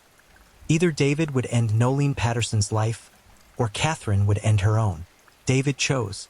He forced sleeping pills down Nolene Patterson's throat while she slept, then strangled her. Her body was driven to the forest at Gleneagles and buried. It was November 4th, 1986. For days remained before everything changed. Denise Karen Brown was 21 years old. She was waiting at a bus stop on Sterling Highway when the Burney's car slowed beside her. She accepted the lift. The knife appeared. She was taken to Morehouse Street. Meanwhile, elsewhere in Perth, Detective Sergeant Paul Ferguson had been looking at the pattern of missing women accumulating across the city and finding it difficult to accept as coincidence. For women in less than a month. Separate cases, separate detectives. No formal connection established yet between any of them. But Ferguson was watching the dates and the geography with a growing unease that he could not yet translate into an actionable investigation. He was right to be uneasy. He was, however, too late to save Denise Brown. What happened to her in the pine forest of Wanneroo, north of Perth, was the most prolonged and most brutal of all 4 deaths. She was taken into the trees. When the Burneys believed she was dead and began to bury her, she was not dead. She regained consciousness. She sat upright in her own grave. David Burney picked up an axe. He struck her twice at full force. She was 21 years old. She had been waiting for a bus. Something in Catherine shifted in the aftermath of what happened to Denise Brown. The escalation, the axe, the degree to which events had exceeded all prior parameters, appeared to disturb something in her that the previous 3 deaths had not reached. Whether this represented a genuine fracture in her willingness to continue, or simply a temporary recalibration before the next instance, is something she has never clarified publicly. The couple returned to Morehouse Street. David went to work the following morning, and within days they were identifying the next one. Across those 35 days, 4 women had been reported missing in Perth. 4 separate investigations, never yet connected into a single picture. Perth was a large city. Disappearances happened, and the explanations were usually mundane. Nobody had yet had reason to look at the white brick house on the quiet street in Willagee. Nobody had yet encountered Kate Moyer. She had been out that Sunday evening, as 17-year-olds in Perth in 1986 sometimes were. Kate Moyer was young in the uncomplicated way that people are young before specific events complicate it permanently. She had been to a concert. She was making her way home through the warm November night. She was in a mood that was ordinary and entirely untroubled. She was walking along Sterling Highway when the white car slowed beside her. A smiling couple in the front seats. An offer of a lift. Nothing about the moment registered as dangerous. It was, in every visible dimension, exactly what it appeared to be. 2 people being helpful on an ordinary Sunday evening. Kate Moyer got into the car. As the car moved through the suburb and past the street that would have led toward her home, she reached for the door handle. It was not there. The inside handle had been removed. The window crank was missing. Before she had fully assembled what this meant, David Burney slammed her head between the front seats. A knife appeared. Instructions were given quietly and clearly. She was told not to move. By approximately 3 in the morning of November the 10th, Kate Moyer was inside 3 Morehouse Street. The house smelled of cigarette smoke and something close and stale. She was taken to the back bedroom with its mirrored walls. She was stripped. She was chained to the bed at each wrist and each ankle. David sat nearby with the knife. Catherine sat in a chair and watched with the particular, attentive quality that had characterized her presence throughout all of what had happened in that room before. They told her to address them as master and mistress. In the hours that followed, Kate Moyer was assaulted repeatedly. She was made to dance. She was forced to watch the film in the VCR Rocky first, then Rambo as the night moved toward morning. Dire Straits played from the cassette player in the background. Catherine took what appeared to be notes. None of this detail is incidental. Every piece of it, the specific film titles, the specific music, the layout of the room, the chain configuration, the smell of the house, was something that Kate Moyer was registering and deliberately committing to memory with a purpose she had already decided on. She understood, with the clarity that extreme danger sometimes produces in people who are able to hold onto themselves inside it, that she was going to die in this house unless she did something. She did not know yet what that something would be, but she held onto that understanding the way a person holds a railing in high wind. Not gracefully, not without cost, but with everything she had. At some point during the night, she spotted a medicine bottle on a surface in the house. A name was printed on the label, David Burney. She held the name in her mind like something she was not going to let go of. She also, at some point, made a drawing. A small sketch, tucked carefully into a concealed corner of the room. Physical evidence of her presence, left deliberately, in case she did not survive to provide it herself. Before David left for work on the morning of November 10th. And it is worth sitting with that sentence. Before a man left for his job at a car wrecker's yard, from the house where he had a 17-year-old chained to a bed, he and Catherine forced Kate to make a phone call to her parents. She was to tell them she had drunk too much at a party the night before and had slept at a friend's house and was perfectly fine. Catherine held a knife to Kate's throat during the call. David listened on a second phone in another room. Kate made the call. She told her parents she was at a friend's. She said she'd had a bit too much to drink. She said she was fine. But Kate Moyer was not a drinker, and her parents knew this. In the few seconds available to her, she had calculated that her mother would call the friend's house to verify the story, would discover it was false, and would know that something was wrong. It was the smallest possible signal, encoded into the most ordinary possible Monday morning phone call, delivered with a knife at her throat while her captor listened on an extension. Nobody in that house noticed it. After David left for work, the morning settled into something almost domestically textured on its surface. Catherine moved through her routine tea, cigarettes, the newspaper. She came across the photograph of Denise Brown, who had by then been reported as a missing person in the Perth press. Kate later recounted that Catherine laughed at the photograph, commenting that a woman of Denise Brown's apparent size and capability ought to have been able to look after herself. Kate understood, in that moment and with absolute certainty, what she had already suspected. The missing women in the newspaper were not missing. They were dead. And she would be dead by evening if she did not use whatever was left of this day. She spent the morning paying attention, memorizing, reinforcing everything she had already committed to memory through the night.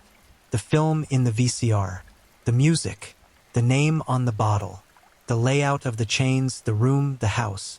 She was building a case inside her own mind in real time.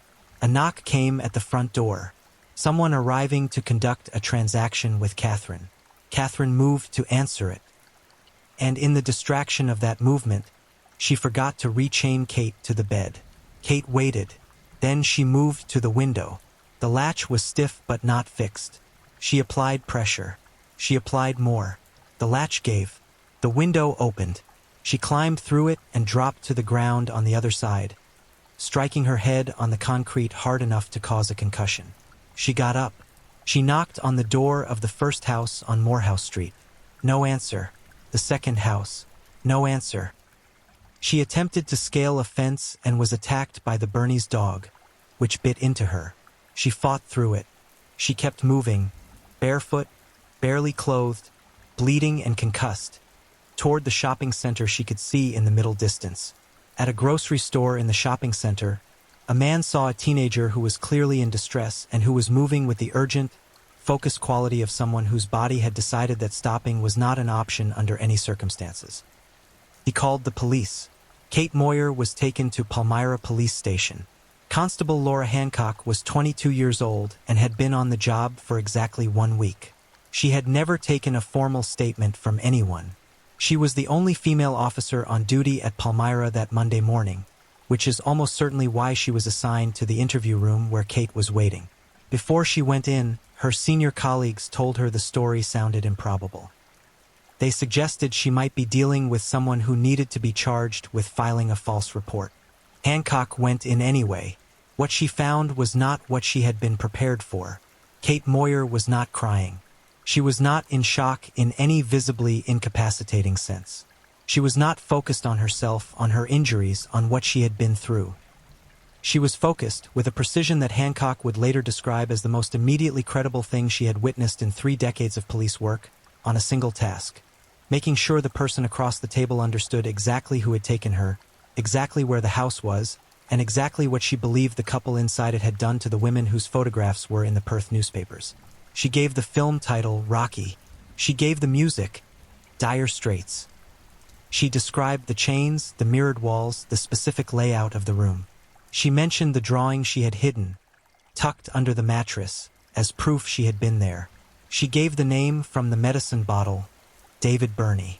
That name was the key that opened everything else. When Hancock brought David Burney's name to her superiors, a name that appeared with considerable prominence in the existing police record, the Major Crimes Unit was called in. Detective Paul Ferguson, who had been watching the pattern of missing women in Perth with the particular discomfort of someone who suspects what he cannot yet prove, was brought into the picture. Warrants were issued. Police moved to Morehouse Street. David Burney was arrested at his workplace. Catherine was taken from the house. Inside the house, investigators found exactly what Kate Moyer had described. Rocky in the VCR, the Dire Straits cassette in the player, the chains in the back bedroom, the mirrored walls, the drawing under the mattress, precisely where Kate said she had put it. Every detail she had noted across the most terrifying night of her life, every piece she had memorized with the specific purpose of being believed, confirmed. In separate interview rooms, the Burneys were questioned. David claimed Kate had come willingly. Catherine denied knowing her. The investigators knew they were not hearing the truth. Detective Sergeant Vince Kadich, during his interrogation of David Burney, deployed a bluff that has since become one of the most cited moments in the case. He suggested, as though it were already established fact, that they go out and find some shallow graves with a shovel. It was a gamble built on Kate's account and the pattern of missing women. It was not yet proven. David Burney looked at the detective. Then he said, "There are 4. With that statement, the full scope of what had occurred across 35 days became real in the formal, documented sense that it had previously only been real inside the house on Morehouse Street. David and Catherine led police to the remote locations south and north of Perth, the Gleneagles Forest, the Wanneroo Pine Plantation, where Mary Nielsen, Susanna Candy, Nolene Patterson, and Denise Brown had been buried in shallow graves. Each grave was in a different patch of isolated bushland. Each contained a woman who had made a reasonable decision and encountered the most catastrophic possible outcome of it. The Burneys were charged with 4 counts of murder and additional charges of abduction and rape relating to Kate Moyer. They were also charged with offenses connected to the individual abductions. The trial lasted 30 minutes. Both had entered guilty pleas. David had prepared a written statement, read aloud in the Perth Supreme Court, in which he said he was sorry for his actions and that he had not entered a plea of insanity because to do so would have been dishonest. He stated clearly that he had known what he was doing and had known it was wrong. When asked why he had not contested the charges, he gestured toward the families of the victims seated in the courtroom. He said, "It is the least I could do." Catherine sat behind him as the sentences were read. The 2 of them held hands. On the 3rd of March, 1987, both David John Burney and Catherine Margaret Burney were sentenced to 4 consecutive terms of life imprisonment by the Supreme Court of Western Australia. The presiding judge, Mr. Justice Wallace, addressed each separately. To David, he said he should never be released from prison. To Catherine, he said, with a specificity that captured something essential, that she should never be released to be with David Burney, and should never be allowed to see him again. That phrasing is worth considering carefully. Not simply that she should be imprisoned, but that the particular danger she represented was relational. They were dangerous together in a way that required, at minimum, permanent separation. Before the session closed, Justice Wallace turned his attention to Kate Moyer. He said that her cool head and initiative, coupled with what he called providence, had undoubtedly enabled her to escape the fate of her predecessors. He said, "That young girl's clear thinking cut short the campaign of murder which the couple had embarked on. She was 17 years old. She had memorized film titles and cassette labels and a name on a medicine bottle. She had hidden a drawing under a mattress. She had broken a window and run. And then she had walked into a police station and given an account, with the focused clarity of someone who understood that her purpose at that moment was not to communicate her own suffering but to ensure that no one else would suffer after her. There is a particular silence that descends on a case like this after the formal proceedings are concluded. The verdicts are recorded. The sentences are handed down. The courtroom empties. And the world continues. Traffic on Canning Highway, students at the university, bar managers finishing their shifts, teenagers making their way home after evenings out. Life, in its irreducible ordinariness, resumes. But for the families of Mary Nielsen, Susanna Candy, Nolene Patterson, and Denise Brown, there is no resumption in the way that word implies. There is continuation, the biological fact of continuing to exist in a world that now contains the permanent absence of someone who was central to it. But resumption implies a return to something that was there before. The thing that was there before, the ordinary morning expectation that a daughter, a wife, a friend would come home, was gone permanently, and no legal proceeding could restore it. Perth registered the case with something between horror and a disbelief that kept reasserting itself. The Morehouse murders, as the press named them almost immediately after the address, became the most prominent criminal case in Western Australian history. The details that entered the public consciousness. The mirrored room, the letter Susanna Candy had been forced to write to her parents, the drawing hidden under a mattress, the grocery store where a barefoot teenager had walked in asking for police, struck the public not simply because of the violence, but because of the intimacy and the proximity of it. The house looked like any other house. The street looked like any other street. The couple, by every account from every neighbor, looked like any other couple. That normalcy, its deliberate cultivation and its weaponization, was what people could not stop turning over. The psychiatric evaluation of Catherine that preceded her sentencing produced findings that have been referenced and debated extensively in the decades since. The examining psychiatrist described her as the most extreme case of dependent personality disorder he had encountered in his professional career. His assessment was that her sense of self, her preferences, her responses, her moral judgment, had become so thoroughly organized around David Burney that she had functioned, during the relevant period, without any meaningful independent psychological existence that could have generated resistance to what he wanted. She wanted what he wanted. She valued what he valued. When he wanted something done, the question for Catherine was never whether, but how. This finding has generated, and continues to generate, significant disagreement. For some commentators and clinicians, it represents a genuine clinical reality that explains, though it does not excuse, Catherine's participation. For others, most particularly for the families of the victims and for Kate Moyer, it is, at minimum, an insufficient accounting for the specific choices Catherine made with her own hands. She strangled Susanna Candy. She threw sand on the faces of women she had helped bury. She laughed at Denise Brown's photograph in the newspaper on the morning she was holding Kate Moyer captive. Catherine herself has said different things across different contexts in the years since her imprisonment. In correspondence reviewed by parole boards, she has expressed what she described as sorrow. Particularly, she has said, for Susanna Candy, the youngest, who was 15. The sincerity of that expressed sorrow is something that no external observer can verify, and that the victims' families are under no obligation to accept. It belongs to her alone, whatever it is. In 2007, Catherine Burney's first formal parole application was rejected. The then Attorney General of Western Australia, Jim McGuinty, stated publicly that her release was unlikely while he remained in office.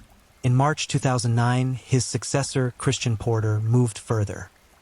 Following direct requests from the families of the victims, Porter determined that Catherine Burney would remain imprisoned for the remainder of her natural life.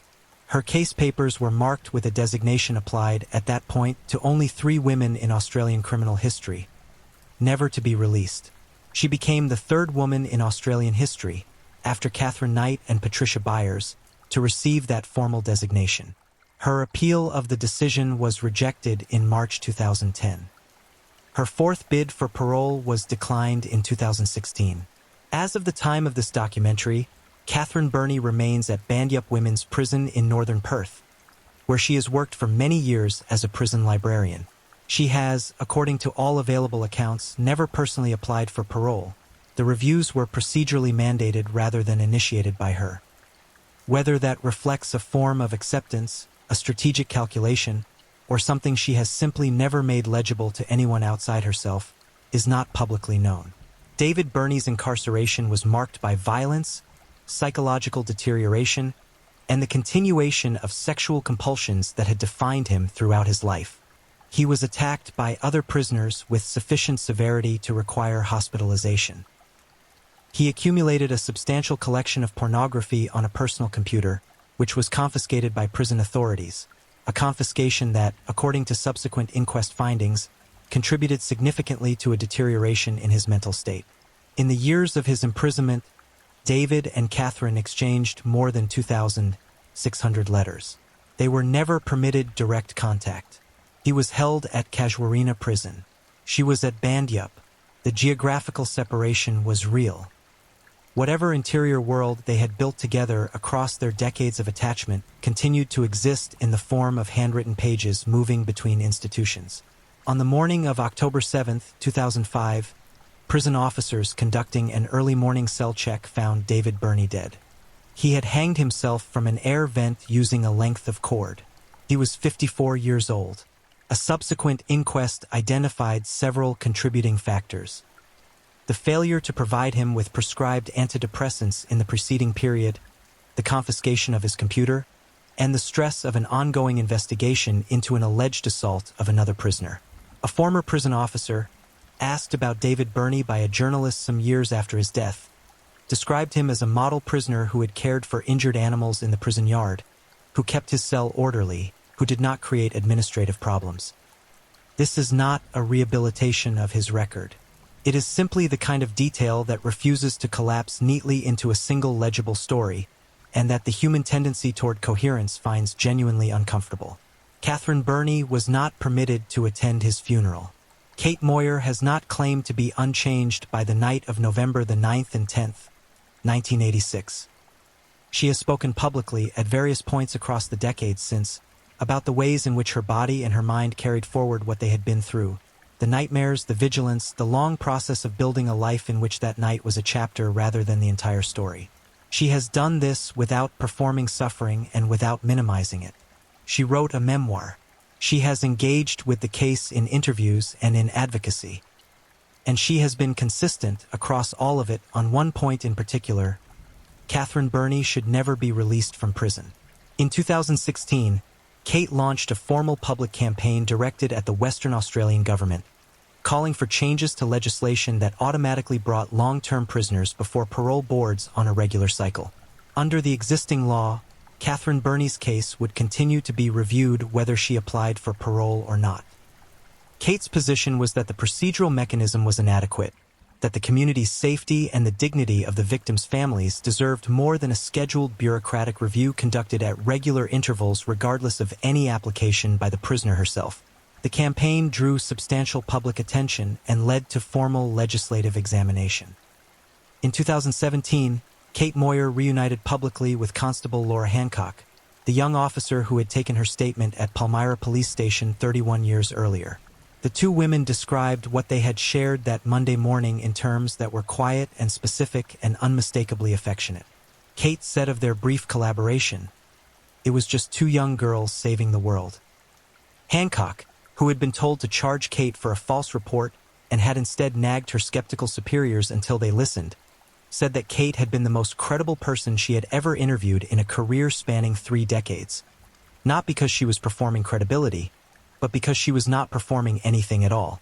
She was simply telling the truth, as fast and as clearly as she could, so that someone would act on it. It was two young girls saving the world. The phrase is simple enough to sound modest until you consider what it actually describes.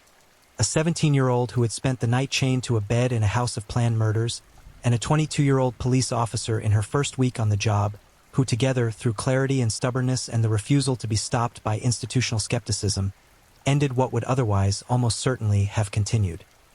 Not everything in the Bernie case was settled by the trial, and it is important to say this clearly rather than allowing the clean arc of conviction and sentencing to imply a completeness that does not exist.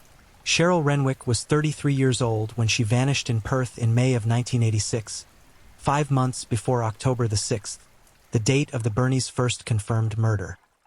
Her daughter Michelle later spoke to investigators and journalists about a woman resembling Catherine Burney who had appeared at their home on several occasions in the weeks before Cheryl disappeared. Some of Cheryl Renwick's personal possessions were reportedly recovered during searches connected to the Burney investigation. David Burney, when asked, confirmed for murders and nothing else. No charges were ever laid. Cheryl Renwick's disappearance remains officially unsolved. Barbara Western disappeared from Perth in June 1986, also before October.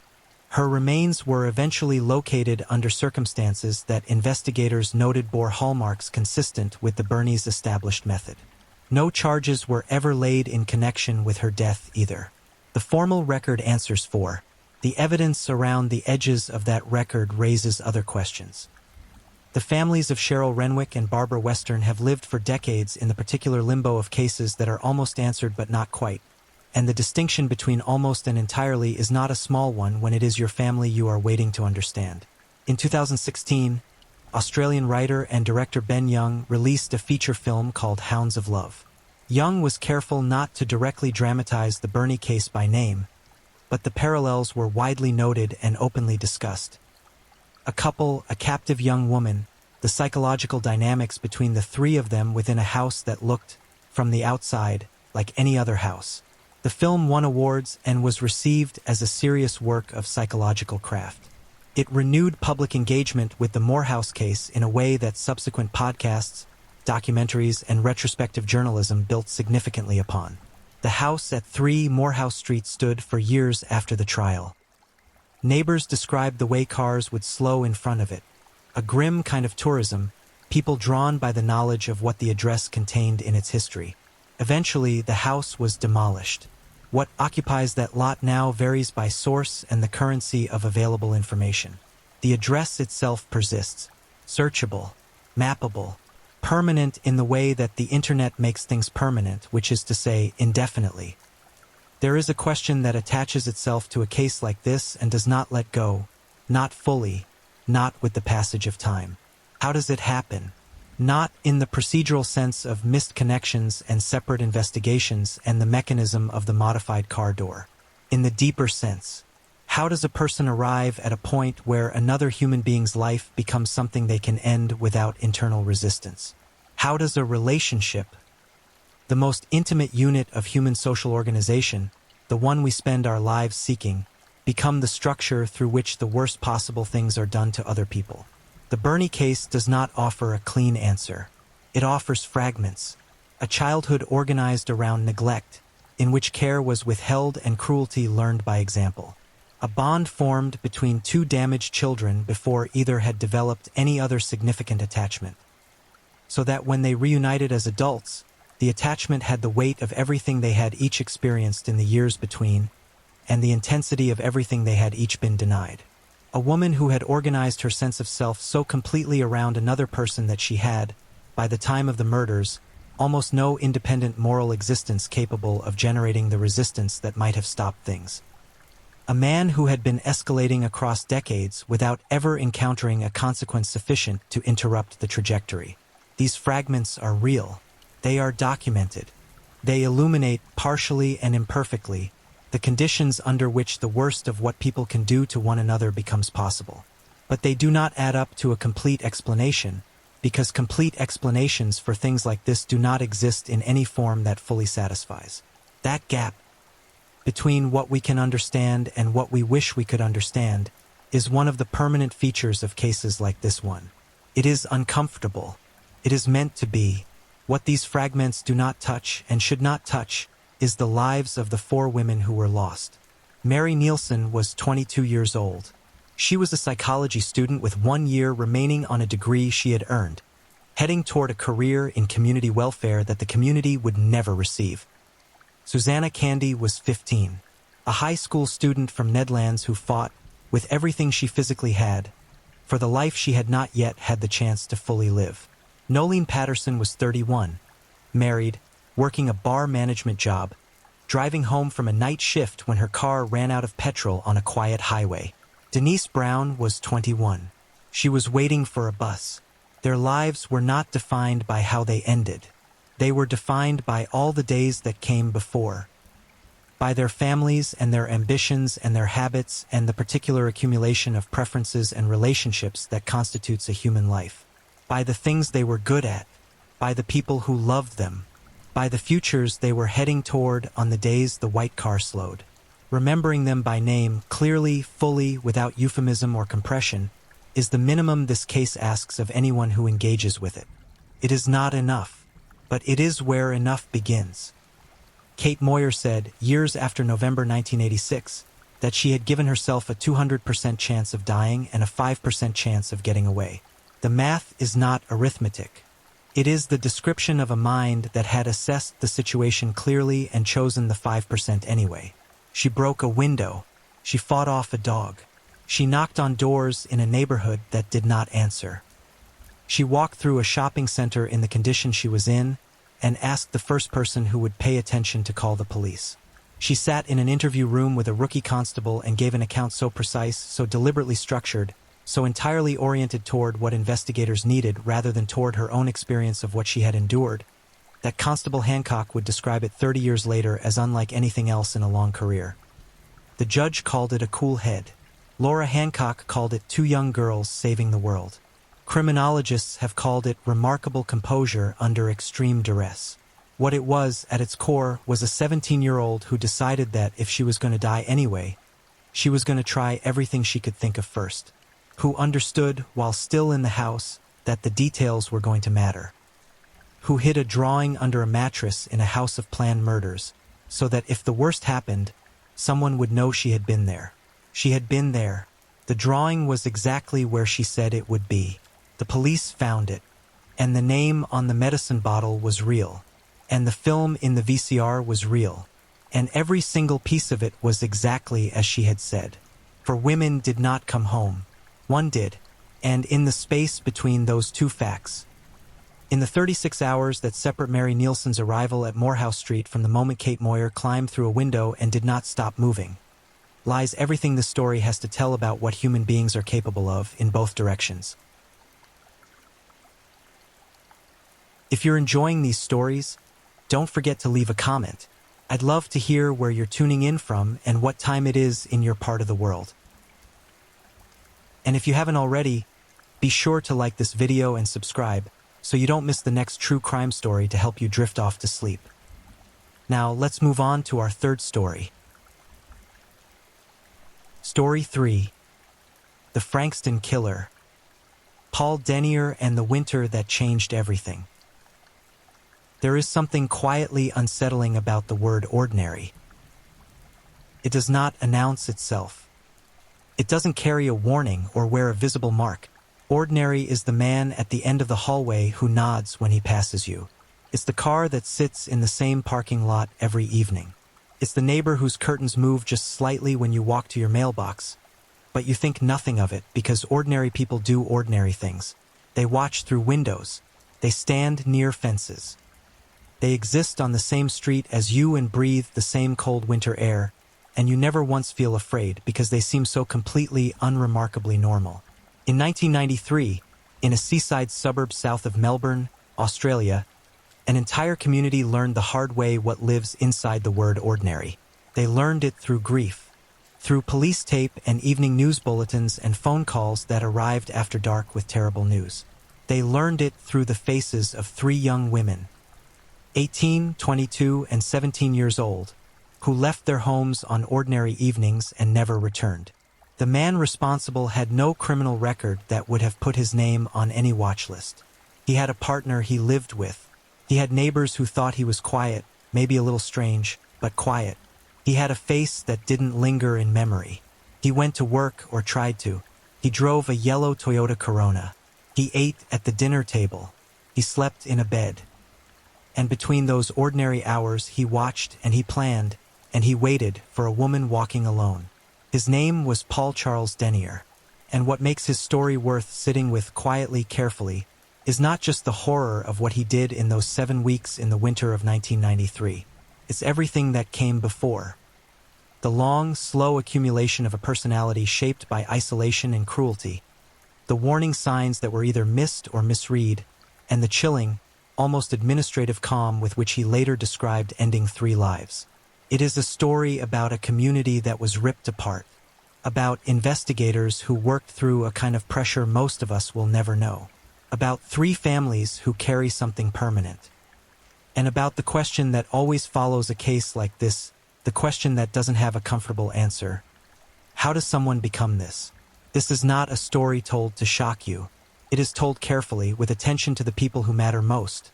The victims, their families, the investigators, the community, and with the kind of restraint that a case like this deserves. So settle in. Let this unfold slowly. Because this story, like most true ones, is made of small, quiet details that matter more than any dramatic headline ever could. The suburb of Frankston sits on the eastern shore of Port Phillip Bay, about 40 kilometers south of Melbourne's central business district. By the early 1990s, it had developed into a working-class community with a particular kind of Australian character: long, flat streets, weatherboard homes, fish and chip shops near the waterfront, a railway line that connected residents to the city, but also kept them distinctly apart from it. In summer, the beach drew visitors from all over Melbourne. In winter, when the bay winds came off the water cold and gray, the streets quieted. People stayed indoors. The bayside suburb folded in on itself, familiar and contained. It was the kind of place where you knew your neighbors, where women walked to the train station without giving it much thought, where teenagers took shortcuts through parks because they always had and nothing had ever happened to them there. It was, by every reasonable measure, a safe place to live. Paul Charles Denier was born on the 14th of April, 1972, in Campbelltown, New South Wales, an outer suburb of Sydney, to Anthony and Maureen Denier, British immigrants who had come to Australia in 1965. Anthony, a working man, and Maureen, a homemaker, had built their family through the modest rhythms of migrant life. Paul was their 3rd child, one of 6 children in total, 5 boys and 1 girl. By most accounts, the early years in Campbelltown were not particularly unusual for a family of that size and circumstance. There were no confirmed reports of abuse in the home. There was no dramatic incident that marked Paul's infancy as different from any other child's. His mother would recall, with a kind of rueful humor that only mothers can manage, that as a baby he had once rolled off a bench and hit his head, a minor accident that became a long-running family joke. Whenever Paul did something strange or out of character, someone would say, "That's because you fell on your head as a baby." In time, that joke would lose whatever lightness it once had. The family moved frequently during Paul's early childhood. Adelaide, then Campbelltown, the shifting geography of a working-class family following employment. The move that mattered most came in 1981, when Paul was 9 years old. Anthony Denier took a management position at a steakhouse in South Oakley, Victoria, and the family relocated south to the Frankston area. For Paul, this transition was not just geographical. It was, by all later accounts, a rupture. He had been managing in Campbelltown, making friends slowly as children do, finding his footing. The move stripped that footing away. At his new school, Northvale Primary in Melbourne's southeastern suburbs, Paul Denier became someone different. He was a loner. He struggled to make friends.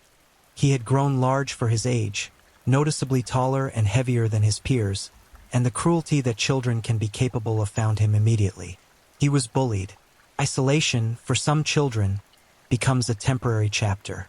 They find their way through it, grow past it, discover belonging somewhere else. For Paul Denier, isolation became a texture, something that settled into his personality and hardened there over the years that followed. He was not a boy who played sports or joined clubs or found a circle of friends who understood him. Instead, he collected things that most boys didn't: knives, clubs, homemade slingshot guns that fired pebbles and ball bearings. At home, he dissected his sister's soft toys with a handmade blade. He spent hours alone with objects built for harm, turning them over in his hands with a focus that others found unsettling. When he was 10 years old, he killed the family's kitten, stabbing it and hanging it from a tree in the backyard. He was 10. This is one of those details that, in hindsight, carries enormous weight. Animal cruelty in childhood, particularly deliberate instrumental cruelty, is documented in forensic psychology literature as one of the early behavioral markers associated with later violent offending.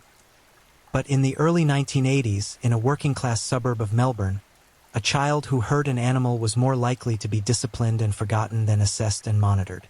There was no intervention, no referral, no professional examination of what it might mean.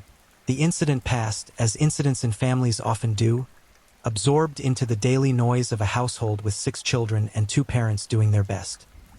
By his early teens, Denier's behavior had escalated to the kind of incidents that attract the attention of police. Just before his 13th birthday, he was charged with stealing a car. 2 months later, he was charged again, this time for making a false report to the fire brigade, theft, and willful damage. At 15, he forced another boy to perform a sexual act in front of other children and was charged with assault. These charges are a sequence, and sequences matter. Each one is a step further along a trajectory that, when viewed as a whole, is deeply alarming. But in the moment, in the fragmented way that juvenile justice systems process individual incidents, it may have simply looked like a troubled teenager accumulating a messy record, one of thousands of troubled teenagers in the suburbs of Melbourne. He left school without meaningful qualifications and entered the workforce without direction. Jobs came and went. By the time he was in his early 20s, he had been fired 7 times from various positions. He attempted to join Victoria Police but failed the physical examination. He tried to find footing, or at least the appearance of it. At some point, he entered a de facto relationship with a young woman named Sharon Johnson, and the two of them lived together in the Frankston area in the kind of domestic arrangement that looks, from the outside, like any young couple trying to get by. Sharon did not know, or did not register, or did not name what she was living beside. In February 1993, Denier began working at a boat-building firm in nearby Seaford called Pro Marine. He was 20 years old. His colleagues noticed almost immediately that he spent time at work making knives, not repairing tools, not completing assigned tasks, making knives with a quiet, self-contained focus that made the people around him uncomfortable. His employment was eventually terminated because he was not completing his work. But by that point, the knives were already made. The patience was already practiced. And the intentions he would later claim to have carried since the age of 14, were already fully formed. To understand Frankston in 1993 is to understand a community living in the kind of comfort that comes from believing that terrible things happen somewhere else. The suburb was not without its troubles.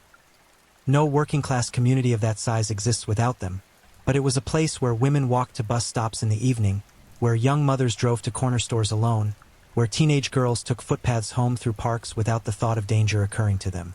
That sense of safety was real. It was also that winter of vulnerability. The 3 women who would become Paul Denier's victims were living ordinary lives in this ordinary place.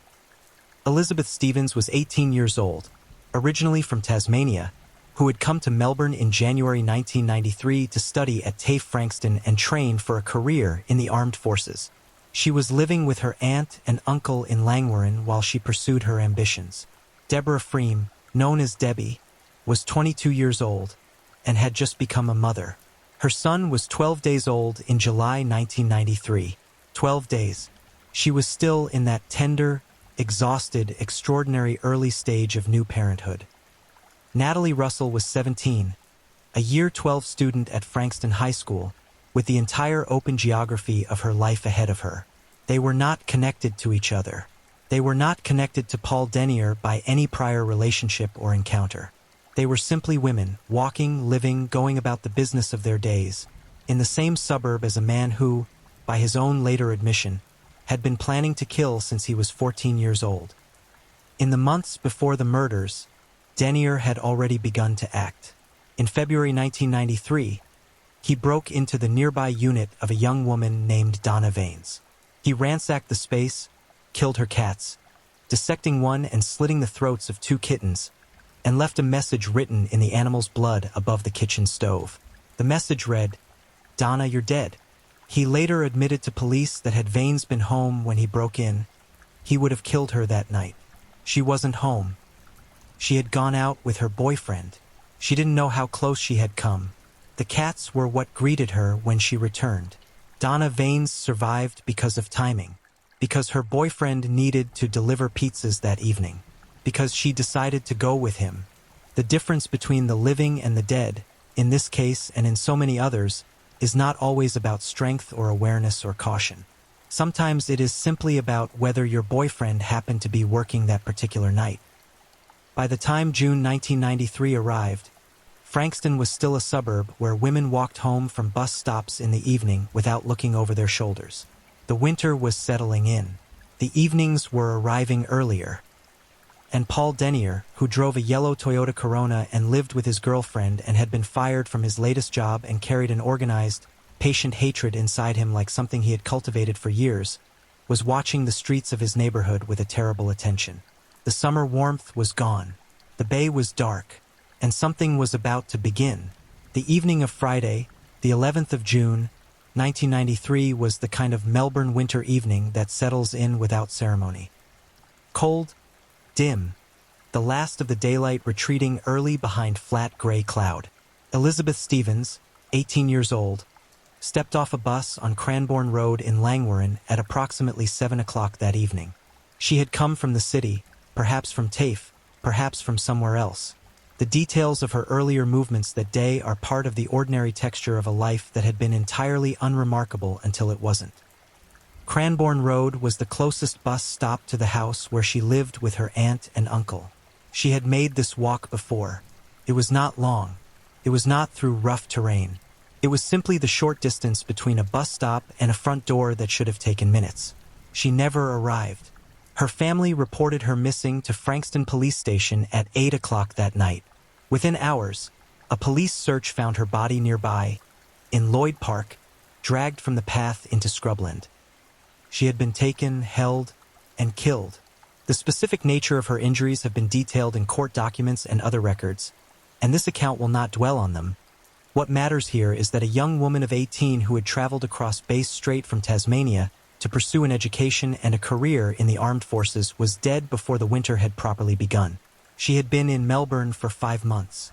She had been walking home. Frankston police began their investigation immediately, but they had very little to work with. There were no witnesses. There was no external forensic evidence at the scene. Elizabeth Stevens had not had time to alert anyone.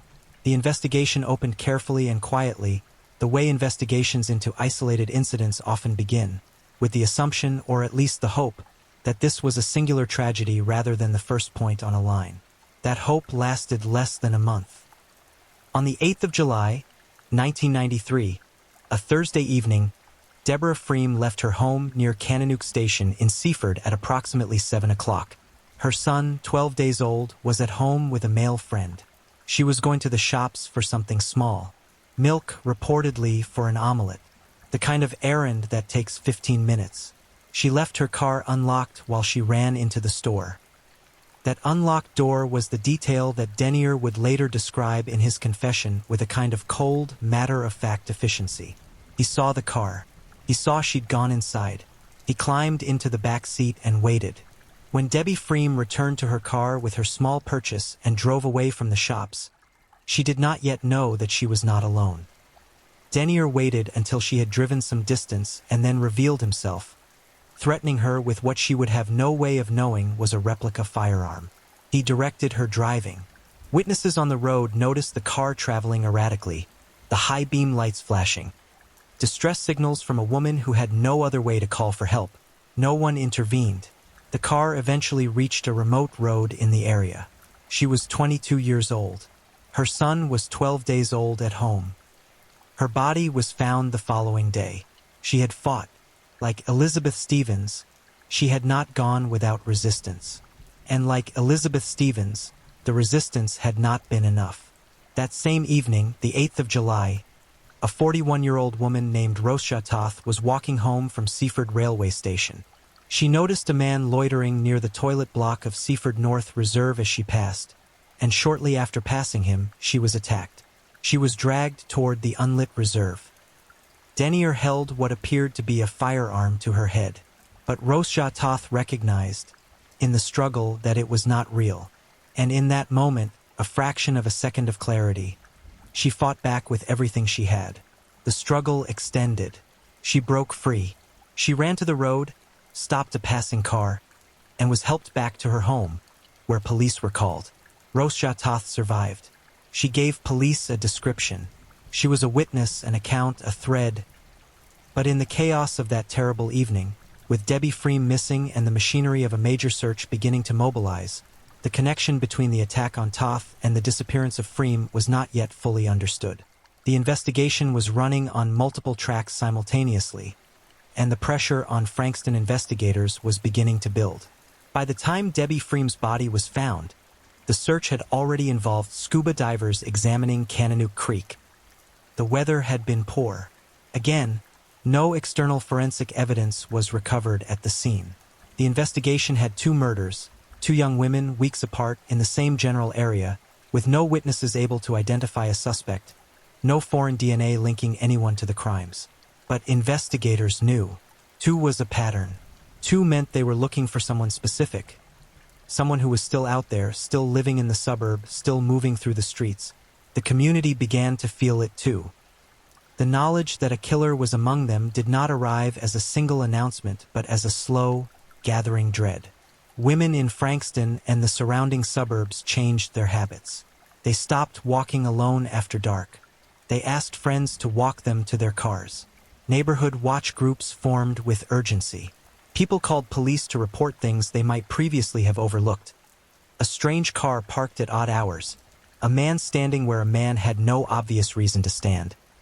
Parents had conversations with their daughters that parents in this community had never had to have before. The suburb's sense of itself, its ordinary safety, was being fundamentally revised. The police investigation expanded. A task force was assembled. Detectives were working through witness statements, canvassing the areas around the 2 crime scenes, examining surveillance footage from local businesses, following leads that arrived and dissolved without resolution. The Rosha Toth attack was being investigated in tandem. Her description of her attacker was circulating. But without a name, without a vehicle registration, without something concrete to anchor the search, the investigation was moving forward on momentum and determination rather than clear direction. Paul Denier, in those weeks, was living in his unit with Sharon Johnson. He was driving his yellow Toyota Corona. He was watching. Later analysis of his movements and behavior during this period suggested that each killing, far from relieving whatever internal pressure drove him, had only briefly satisfied and then intensified it.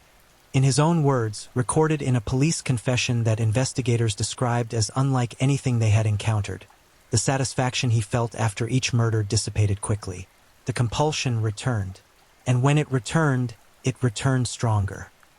On the 30th of July, 1993, Natalie Russell left Frankston High School early.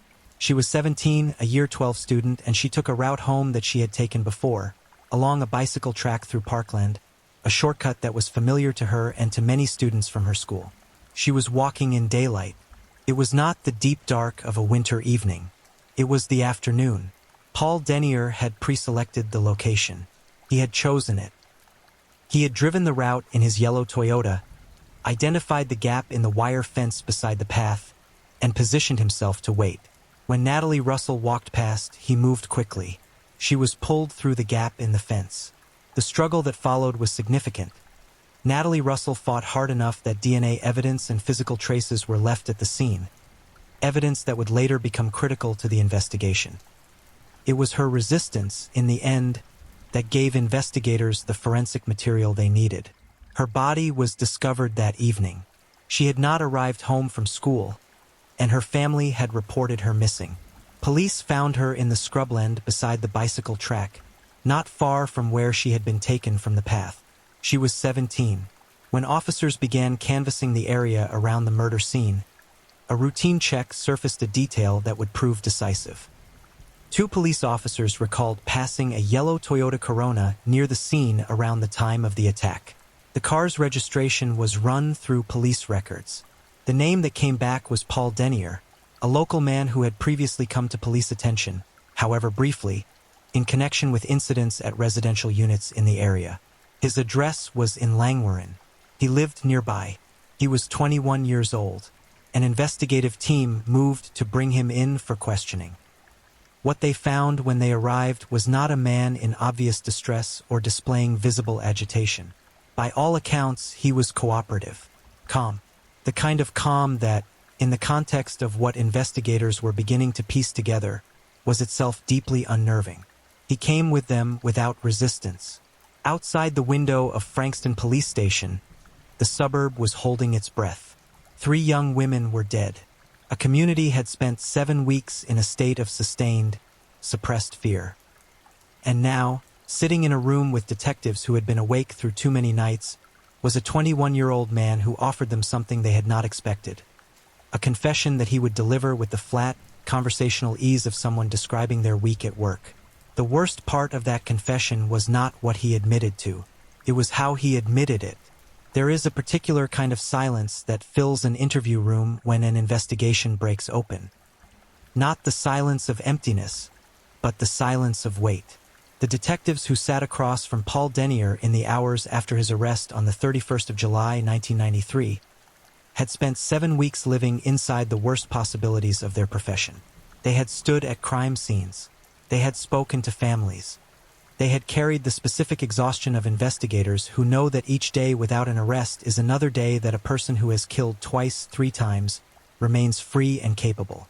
And now they were sitting with him, 21 years old, cooperative, seemingly eager to talk.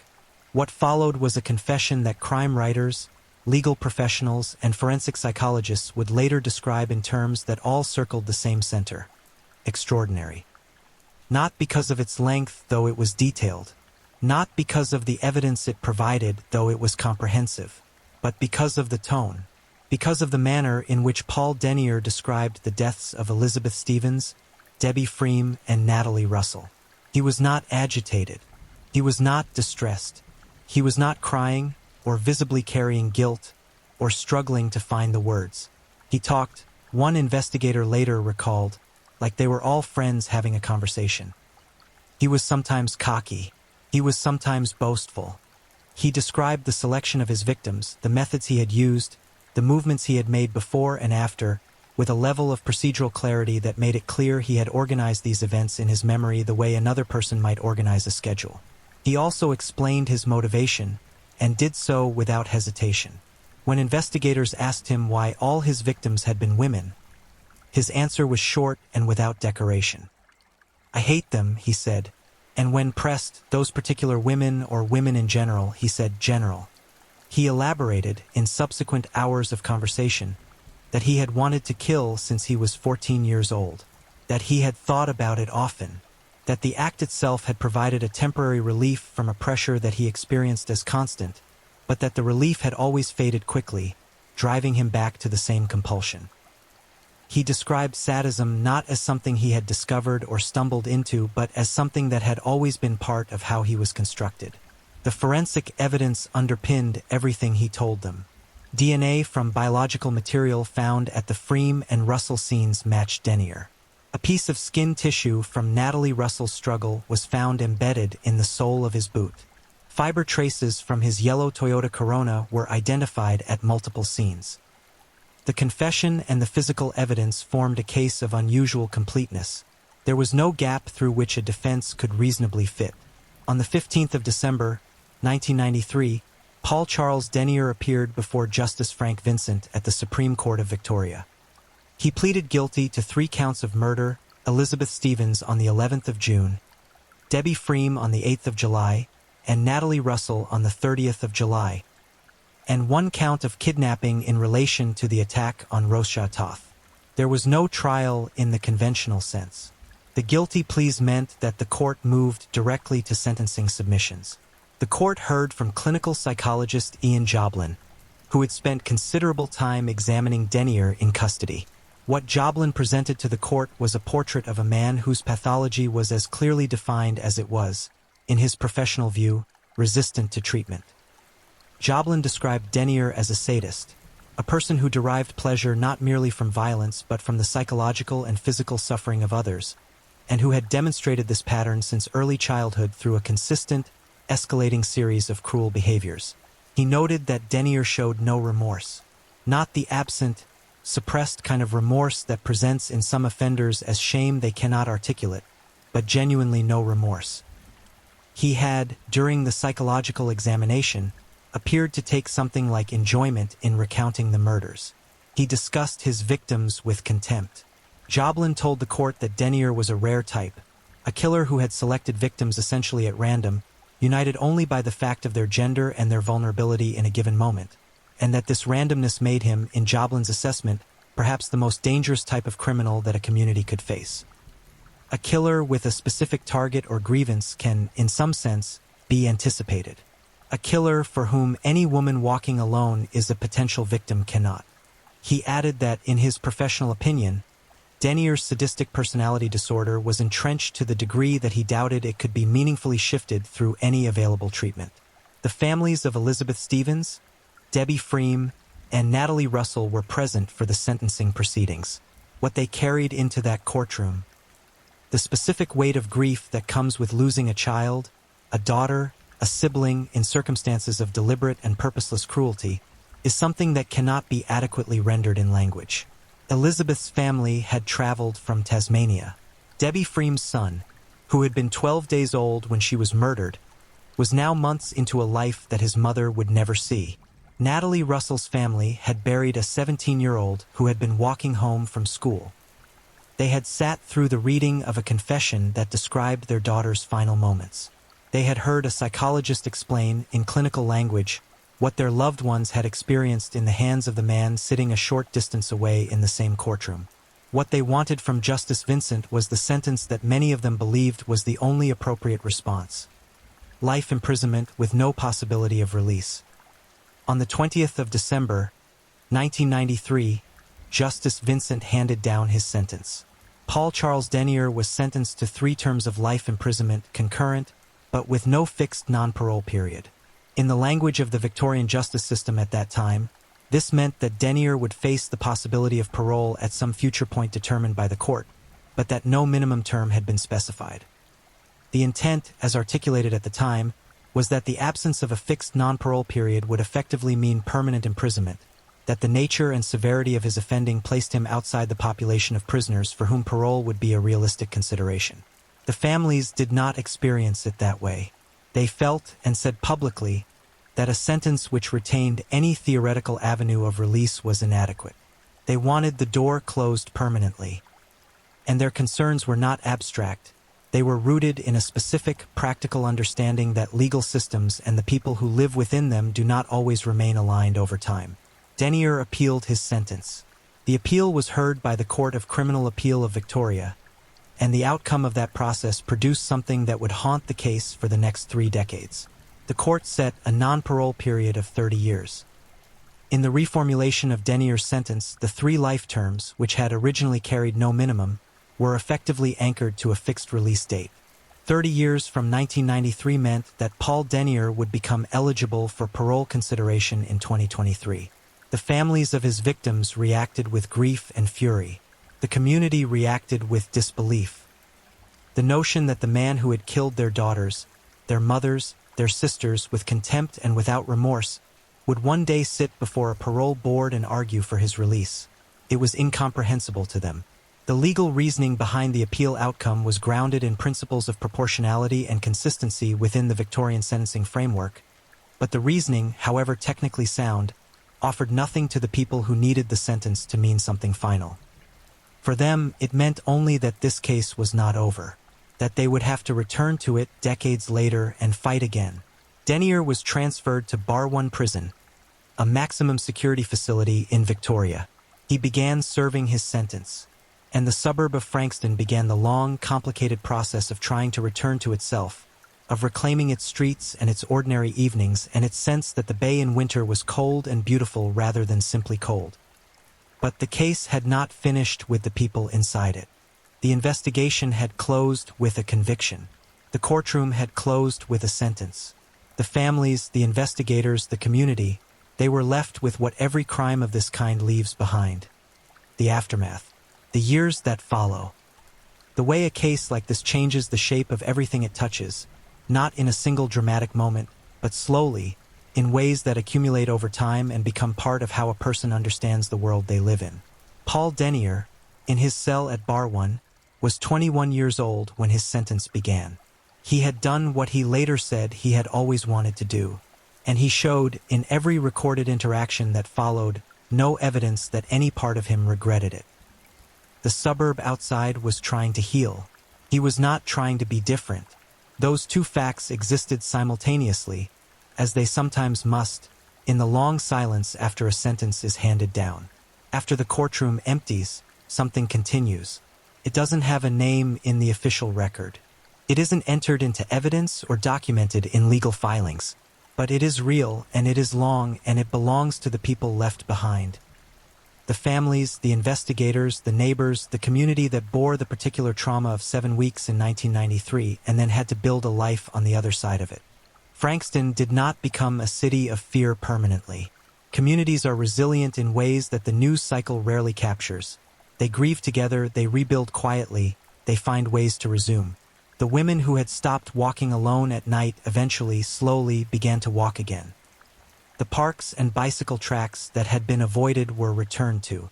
Children grew up in the suburb who were too young to remember 1993 firsthand, for whom the murders were something their parents spoke about carefully, if at all. The bay still brought summer visitors. The train still ran down the line from the city. But the case had left something in Frankston that did not dissolve with time. A kind of awareness, an understanding that ordinary life and terrible harm can coexist in the same street, that a man can live beside you and carry intentions you cannot see. That awareness is not paranoia. It is simply knowledge that the community had been given at great cost. For the investigators who worked the case, the aftermath was its own kind of reckoning. The men and women who had spent 7 weeks in accelerating pressure, sifting evidence, following leads, sitting with grieving families, managing the weight of knowing that another woman might be taken, carried the case with them beyond its legal conclusion. Crime writer Vicky Petratus, who would go on to write the definitive account of the Frankston murders in her book of the same name, was embedded with police during the investigation and was present on the night Natalie Russell's body was found. Her account of the case, which has remained in print since its first publication, speaks to the lasting effect of the investigation on those who worked it, the way it shaped how they understood their profession and the communities they served. Petratus's book, and the long-form podcast she later produced revisiting the case in depth, represents something important in the broader story: the ongoing effort to ensure that the victims are remembered not as case numbers or statistics but as people. Elizabeth Stevens, who had crossed base straight with ambitions and a future. Debbie Freem, who had been a new mother for 12 days. Natalie Russell, who had been a 17-year-old student and was 3 years away from being able to vote. These 3 women are not footnotes to the story of their killer. They are its center, and the sustained effort to hold that truth in place. To resist the gravitational pull of the narrative toward the perpetrator and keep it anchored to the lives that were lost is itself a meaningful act. In the years that followed his incarceration, Paul Denier continued to surface in ways that kept the case in the public consciousness. Around the early 2000s, when he was approximately 30 years old, Denier began identifying as a transgender woman and requested to be known as Paula while in prison. He sought permission to wear makeup, to legally change his name, and to be assessed for gender reassignment surgery. Prison authorities denied each request in turn. Denier filed Freedom of Information requests to understand the Victorian government's policies on surgical reassignment for prisoners. The medical specialists who assessed him determined he was not a suitable candidate. The issue became a point of significant public debate. Not about gender identity more broadly, but about the specific question of rights and accommodations for prisoners serving sentences for the most serious categories of offending, and about whether Denier's requests were driven by genuine identity or by a strategic desire for transfer to a women's prison. The 2022 documentary No Mercy, No Remorse, produced by Stan, revisited the case and included commentary from John Sylvester, a senior crime reporter for The Age, who stated that Denier had reverted to identifying as Paul by that point. Whatever the full and private reality of Denier's inner life, the public discussion around this dimension of the case introduced new layers of complexity into an already difficult legal and ethical landscape, and was experienced by the families of his victims as another chapter of pain. In 2023, Paul Denier became eligible for parole consideration under the 30-year non-parole period that had been set following his appeal. He applied to the Adult Parole Board of Victoria. The application triggered an immediate and significant public response. A petition circulated demanding that Denier be refused parole and never released. The petition gathered tens of thousands of signatures. Vicky Petratus relaunched her podcast in part as an explicit effort, as she described it, to remind the world why Paul Denier must never be released. Advocates for the families of the victims called publicly for legislative change, for the creation of mechanisms that would allow the justice system to permanently deny parole to offenders whose crimes and subsequent conduct made release unconscionable. The Adult Parole Board of Victoria denied Denier's application in 2023. He was not released, but the board's decision was not permanent in any absolute sense. Under the existing framework, he retains the right to reapply. The case for the families remains open in that specific and exhausting way. The legal proceedings of 1993 produced a conviction and a sentence, but not finality. And finality, the ability to believe that the case is closed, that the man who killed their loved ones will never again move freely in the world, is what the families have been seeking for 30 years. The questions that remain around the Frankston murders extend beyond the parole question. Investigators and researchers have noted, with appropriate caution, potential connections between Paul Denier and other unsolved disappearances in the region. One name that has appeared in this context is Sarah McDermott, who disappeared from Kananook Railway Station in 1990, 3 years before the Frankston murders. Her car was found at the station with a pool of blood beside it. Her body has never been recovered. The location was close to the areas where Denier lived and operated. He has consistently denied involvement in her disappearance, and no charge has ever been laid in connection with her case. But the connection has been raised, and remains unresolved, and is part of the broader shadow that the Frankston case casts over the community's history. There are also the questions that always attend cases like this, the questions about systems and interventions and the distance between early warning signs and the moment that a warning becomes a consequence. Paul Denier killed the family cat at 10. He was charged with car theft at 13. He forced a sexual act at 15. He was making knives at work in February 1993. The same month he broke into Donna Vane's unit and killed her pets and left a blood-written message telling her she was dead. Each of these moments was a point at which a different kind of systemic attention might have altered what followed. They were not invisible. They were noticed in isolation by parents, by neighbors, by employers, by police who took individual reports and moved on. The difficulty is that warning signs are most clearly visible in retrospect, when they have been arranged into the narrative of what eventually happened. In real time, they are scattered, unremarkable, absorbed into the ordinary noise of a life being lived in a suburb where nothing terrible was supposed to happen. That is not an excuse. It is a description of how harm accumulates, quietly, incrementally, in the spaces between the moments that anyone thinks to look. And it is a reason why the study of cases like this one continues to matter, not as a form of morbid fascination but as a genuine effort to understand the patterns that precede violence and find earlier points of intervention. Clinical psychologist Ian Joblin's assessment of Denier, delivered to the Supreme Court in 1993, remains one of the more striking documents produced by the case.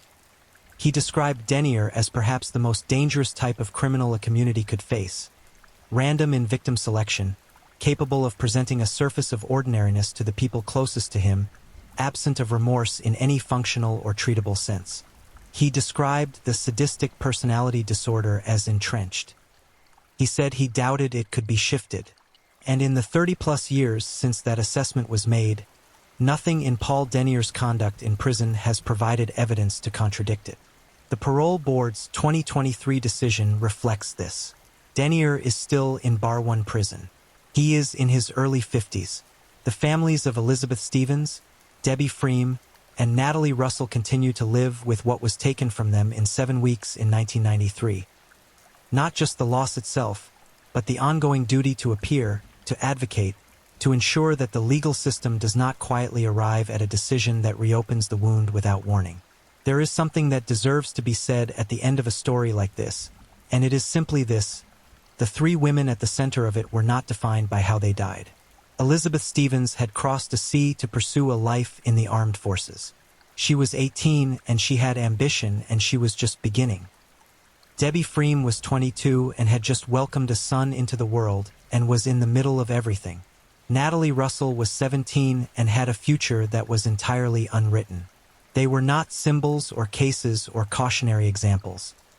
They were specific people with specific lives and specific people who loved them, and those people are still here, still carrying the weight of what happened on 3 winter evenings in Frankston, still getting up each morning in a world that is permanently altered. The Bay is still there. The suburb is still there. The streets where they walked are still there. And somewhere in a maximum security prison in Victoria, an ordinary-looking man in his early 50s is still serving 3 life sentences, still denying involvement in a 4th case that has never been resolved, still eligible to reapply for parole, still carrying inside him whatever it is that drove him to stand beside a bicycle track on a cold afternoon and wait for a 17-year-old girl to come home from school. Some questions, in the end, do not resolve. Some cases simply teach you to hold the weight. Thank you for watching and being part of this dive into the dark and fascinating stories that keep us all on edge. If you enjoyed the ride, remember to like, subscribe, and share with others who crave a good mystery.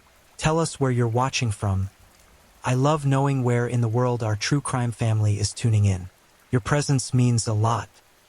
Until next time, stay safe, stay curious, and keep digging into the shadows where truth and mystery meet.